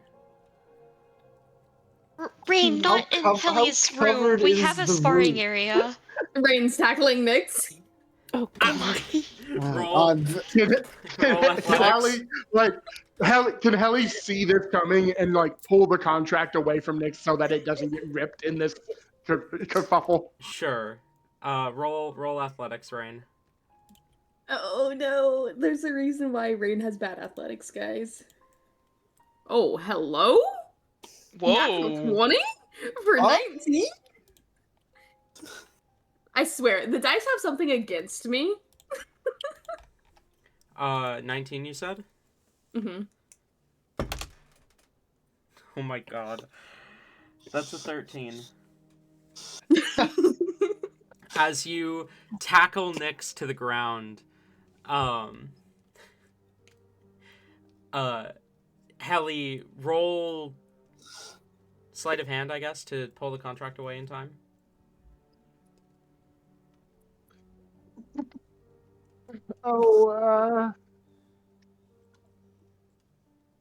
Sleight of hand 10. Sure, I'll allow it. You Can managed I to... flash of genius that? Make it Sure. 14. Sure, okay, then definitely. You manage to swipe the contract just as, Rain hits Nyx and the two tumble to the ground. Oh, get off me! He's gonna shock and grasp you. Vipper's gonna look to Helly and then back of Helly's head, just do I need to step in? Helivore is Oh my looking at God. Vimper like, please. Oh no, wrong Helly. Yeah, I know, but she is still. Still, regardless. Okay, that's fair. That's fair. That's a natural 20. Oh my god, no. Okay. 24 points of lightning damage. Rain's out. Jesus Christ. Oh my god. That's crazy. So I just see that and go, no need. Div sighs and is gonna walk over and cast Spare the Dying to make sure he doesn't die. Oh wait, no, I don't need to. You have the fucking. Never mind. Div doesn't do that Yeah, because you he do has the immediately. other thing from Div. Rain. I mean that too, but Rain just collapses on top of Nyx. Nyx will kind of push the unconscious Rain off of him.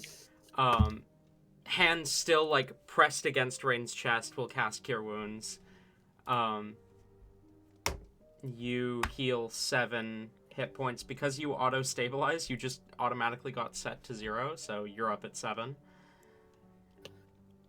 As Nyx kind of stands and dusts himself off. Bitch. You attacked me first. No, you attacked me first.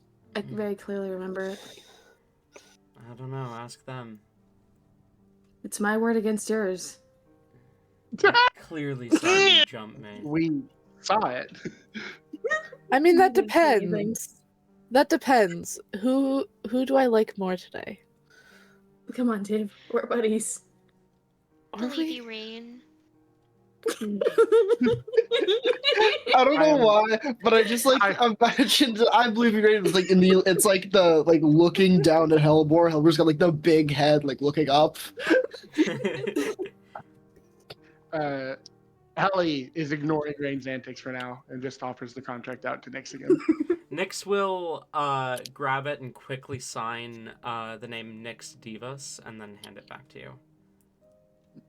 Now, this is binding, but I don't imagine you'll get the power until Mother binds it to me. He nods. Or sorry, Nyx Deimos. I keep I was getting. gonna say. I keep getting the two I mixed was up. thinking, like, I keep getting the He's two trying to mixed get up. out of it. This motherfucker. No, I pulled up my notes because I was like, wait, is that correct? And it fucking wasn't. Why do I keep getting that mixed up? Okay. Oh. Well, Rain, I guess you can think about it some more.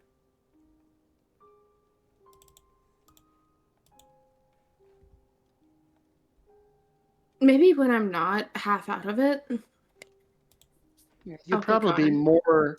You'd probably be less out of it if you didn't, pull him or something. That's true. Sorry, what was that? Yep. And I'll just turn around and I pull out a different scroll and I will summon Cuckoo. Okay. You summon Cuckoo as they appear. Hi. Whoa, it's hot in here. Where are we? Welcome to hell. Oh, hi. Kind of looks around. Is this your house? It is. I thought you weren't supposed to be here. I'm not. Do I need to be quiet? No. Oh, okay. It's fine. So continue being quiet. Cuckoo, this is Div. This is. Oh, no, wait, you met Div. This is my sister Vimfer. Hello. Hi, I'm Kukalin, or Cuckoo. Hallie calls me Cuckoo. So I've heard. Hello, I'm Vimfer. Hi, it's nice to meet you, Vimfer. It's nice to meet you too. I already told you that. Yes. Cuckoo, I know we have this, and she'll hold up the contract DD made, but I'm trying something new. How would you like to be more permanent for me? Sure. Here. Sure. And I will hand him the new contract for him to look over. Kukalin will shapeshift into a more humanoid form and hold the contract, kind of. Oh, he can do that? Mm-hmm. He's done it before. Has he done that? Has he? When? Yeah. When did that happen? I don't remember that Once happening. before. I don't remember exactly when, but I know he's done it once before. Okay, Div is silently freaking the fuck out. Because neither of us remember that happening. Cuckoo will read over the contract, kind of nod along as they read it. Oh, this is really smart. This is really smart. I like this. Ellie, real quick, can we add that he has to get the plant? Oh, I mean, I really want I to try can to just- grow it. I could just. Cuckoo, are you able to get an ambrosia?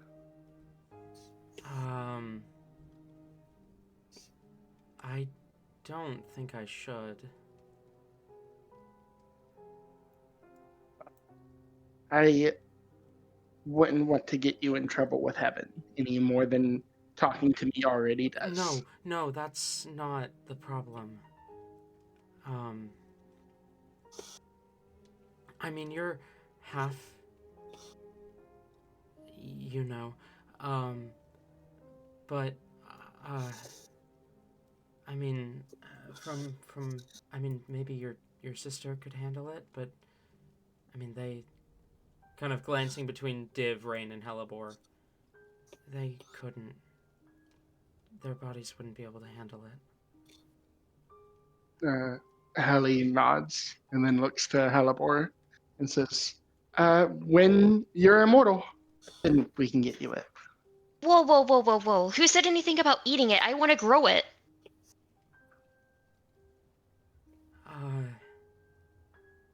I mean, the conditions need to be, like, super perfect for growing ambrosia. And I mean, it's not exactly something that you can just harvest seeds from. It's a little more complicated than that. You need true divine essence imbued into the earth, and then perfect conditions, and then a ambrosia plant will sprout on its own.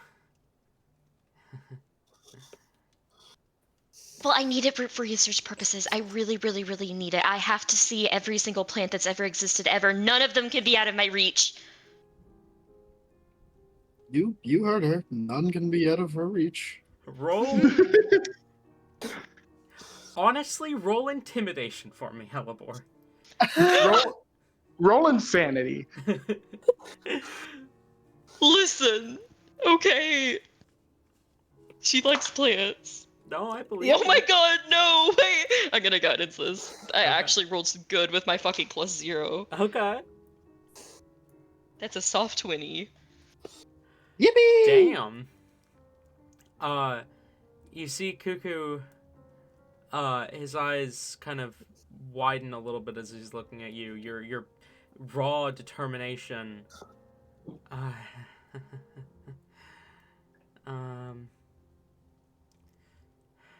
Is it hot in here, or is it just me?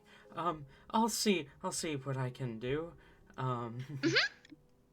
It's not. And if I want to try to eat it, that's my prerogative.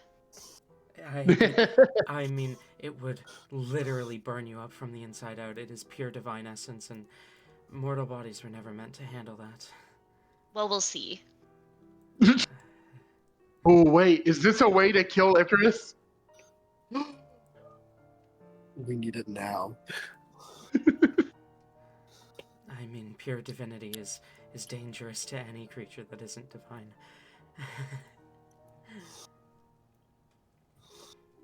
Just get the sample. Does that make it like spicy food to Helly, where like half of her rejects it, but the other half is like, hey, this is pretty good.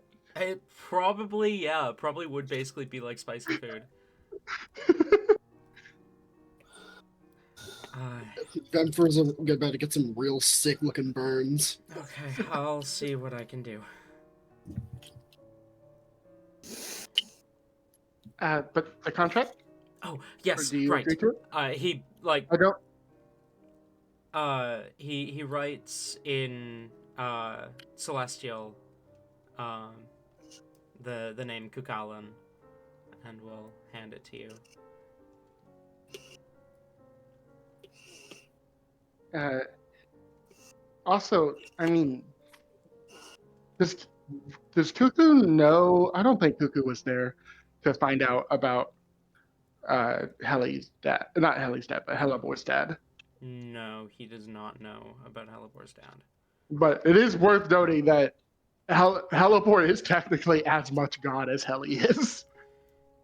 Right, but Helibor is still further disconnected from divinity than Heli is. Because angels Fair. are divine beings. Fair. Heli is 50% divine, Helibor is 25% divine. Mm-hmm.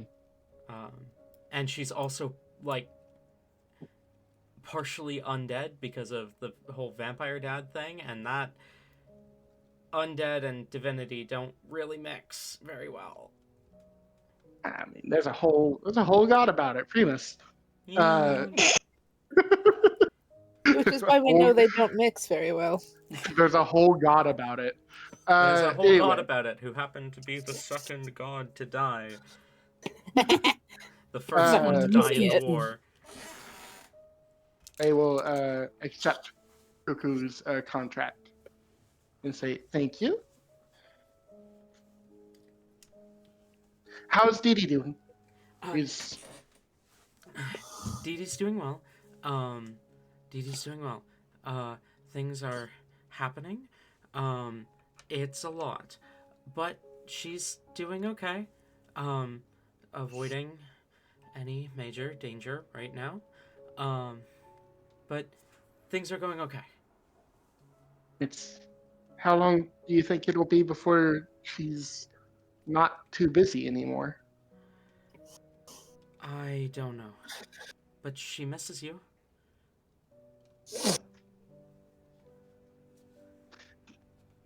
Well, Cuckoo, do you want to stick around? I know it's hot here. I mean, maybe it's better if the other devils don't see you. Yeah, I don't know if an angel in hell is the smartest idea right now. I mean, other than the obvious, obviously. Alright, well, you're dismissed. Gone. I was gonna ask for a sample. I'm curious what she tasted like. What it tasted like. Cuckoo's one of my more useful ones. I'll probably summon him again at some point. Especially with this. I like how you've basically offered it to me. Thank you. Well, I mean, snakes do shed. You can maybe try a scale. Ew. Alright, I really so want that. Choice. other than you, Rain, I got one more to do. So I guess I'll go do that. Has anyone denied you so far? Nope. Just you. Most don't. Damn, you really just get everything you want, don't you? See what I mean? I do, that's what I do. How do you put up with it? I get everything I want, like Nyx's eyes back. And then I will walk out of the room to go find Ole. Okay. You do find Ole in the barracks. Dan is currently sitting across from him, keeping an eye on him as you enter. Dan kind of turns. I gave him the whole tour, and I told him about how things work here. And what do you think? Ole kind of glances up at you. I think this place seems like the rest of hell.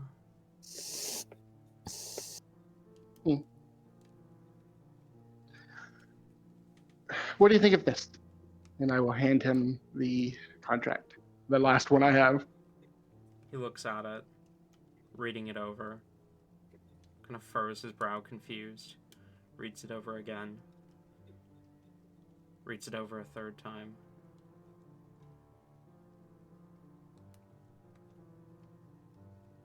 You don't want my soul? Not particularly.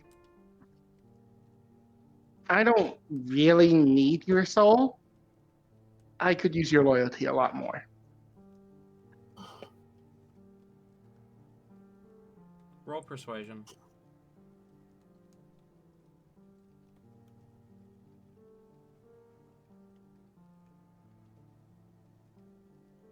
With advantage, because I make a very good case.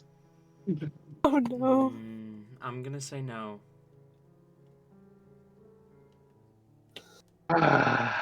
Okay, that's a 16 total. I rolled a 7. Wouldn't you be more comfortable commanding me rather than asking me?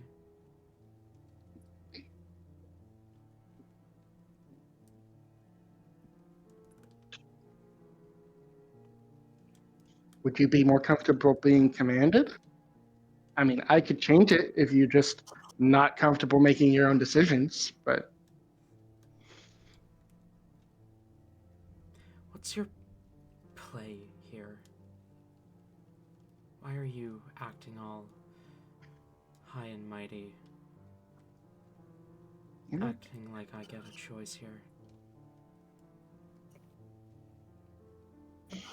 Hmm.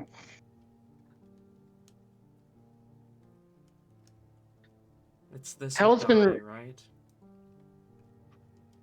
Hell's been ran in a specific way for a long time, and I've talked to a lot of devils that don't like it.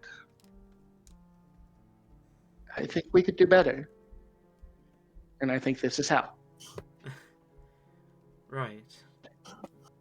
With honeyed words and smiles plastered on our faces, pretending we're better than we used to be. No, we stop pretending. We stop pretending that we care more about each other just out of undying loyalty and start being real and start saying that if I can't offer you anything worthwhile, then you have no business with me. I don't need to force you to make a deal with me because I'm offering the best deal on the market.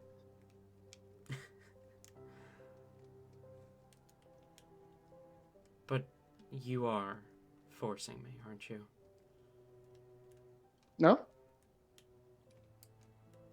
So, what, all that come with you or die bullshit from before, that just doesn't matter anymore? You were a enemy on the opposite end of this war. I didn't have to save you, but I would rather make a friend than a corpse. If I had it my way, I would have offered it to the others too. But with everyone in numbers, it's more likely you'd just all gang up on me, and I'd have to end up killing all of you anyway. And if I don't sign this, what happens? Then I guess you're free to go. Now, I can't control my mothers, I can't control anyone else, but I'm not coming after you. Kind of flits his gaze to Dan, who you can see has been kind of casually holding the spear, but like just tightens his grip ever so slightly. Give it here.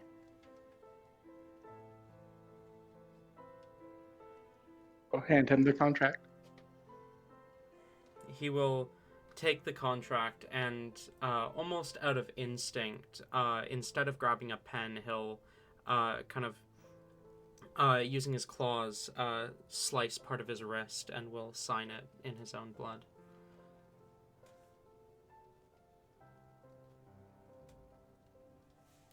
Hand the contract back to you. Of course, it's not final until I can get mother to do it, but and I guess you have until that happens to change your mind.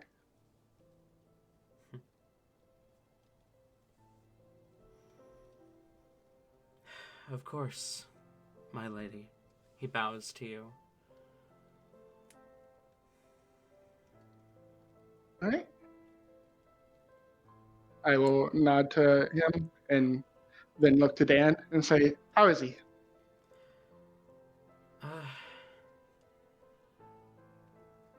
He's...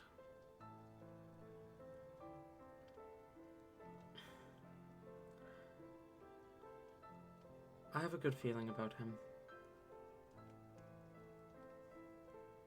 Good. I mean, you should make sure his training is up to our standard if he's going to be staying here. Of course. You're a member of Treachery now. You gotta act like it. Come on, Ole. Do you remember where the training grounds are? I think I do. The two will stand. Come on, I'll show you the way.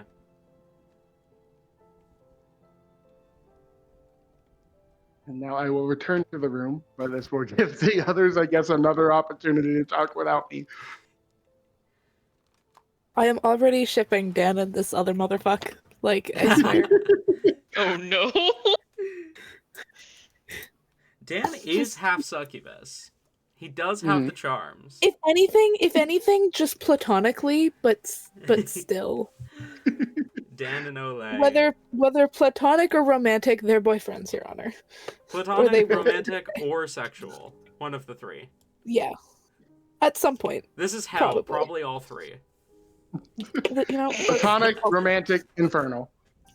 Oh my god. Those are the three languages that Dan speaks.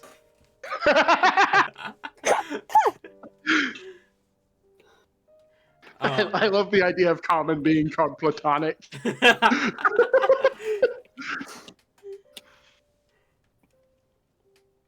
We haven't been specifying languages too much, but I figure most conversations without the party are spoken in Infernal, and most conversations with are spoken in Common. Most people here speak both languages, so.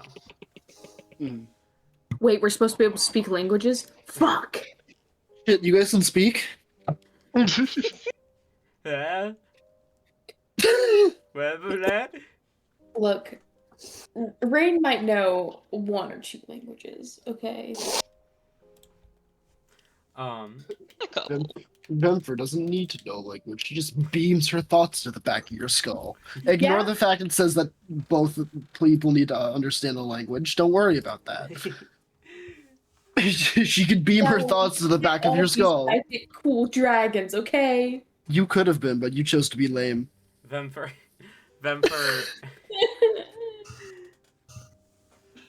Vemfer just like beaming the fucking B movie to people. Careful. Oh my god, I hate you. Careful, she just I might. hate you. And there's nothing you can do to stop her. I hate you, Tim. I do think that's a good place to end our session. We are past our usual end time, and we've just concluded a scene, so... Oh shit, it is. Oh, oops. Yeah. I thought it was earlier. Nope. Thank you all for coming, both viewers and players. And if you haven't seen the B movie, don't worry. Vemfer will beam it to you. Vemfer's God got damn it. stress. I hate all of you. Rain would love to have the B movie bead to him. I'm just thinking of that one meme from like a year ago where it was like, I just saw the B movie. Have you seen the Yeah, that's exactly what I'm referencing. I just saw the B movie. What are you talking about? Don't even worry about it. I'll just beam it to you. What beam? That's exactly what I'm referencing. Just oh my god. Right? It's crazy. She left him for a bee. It's crazy, right? What kind of shit is that? Thank you all for coming.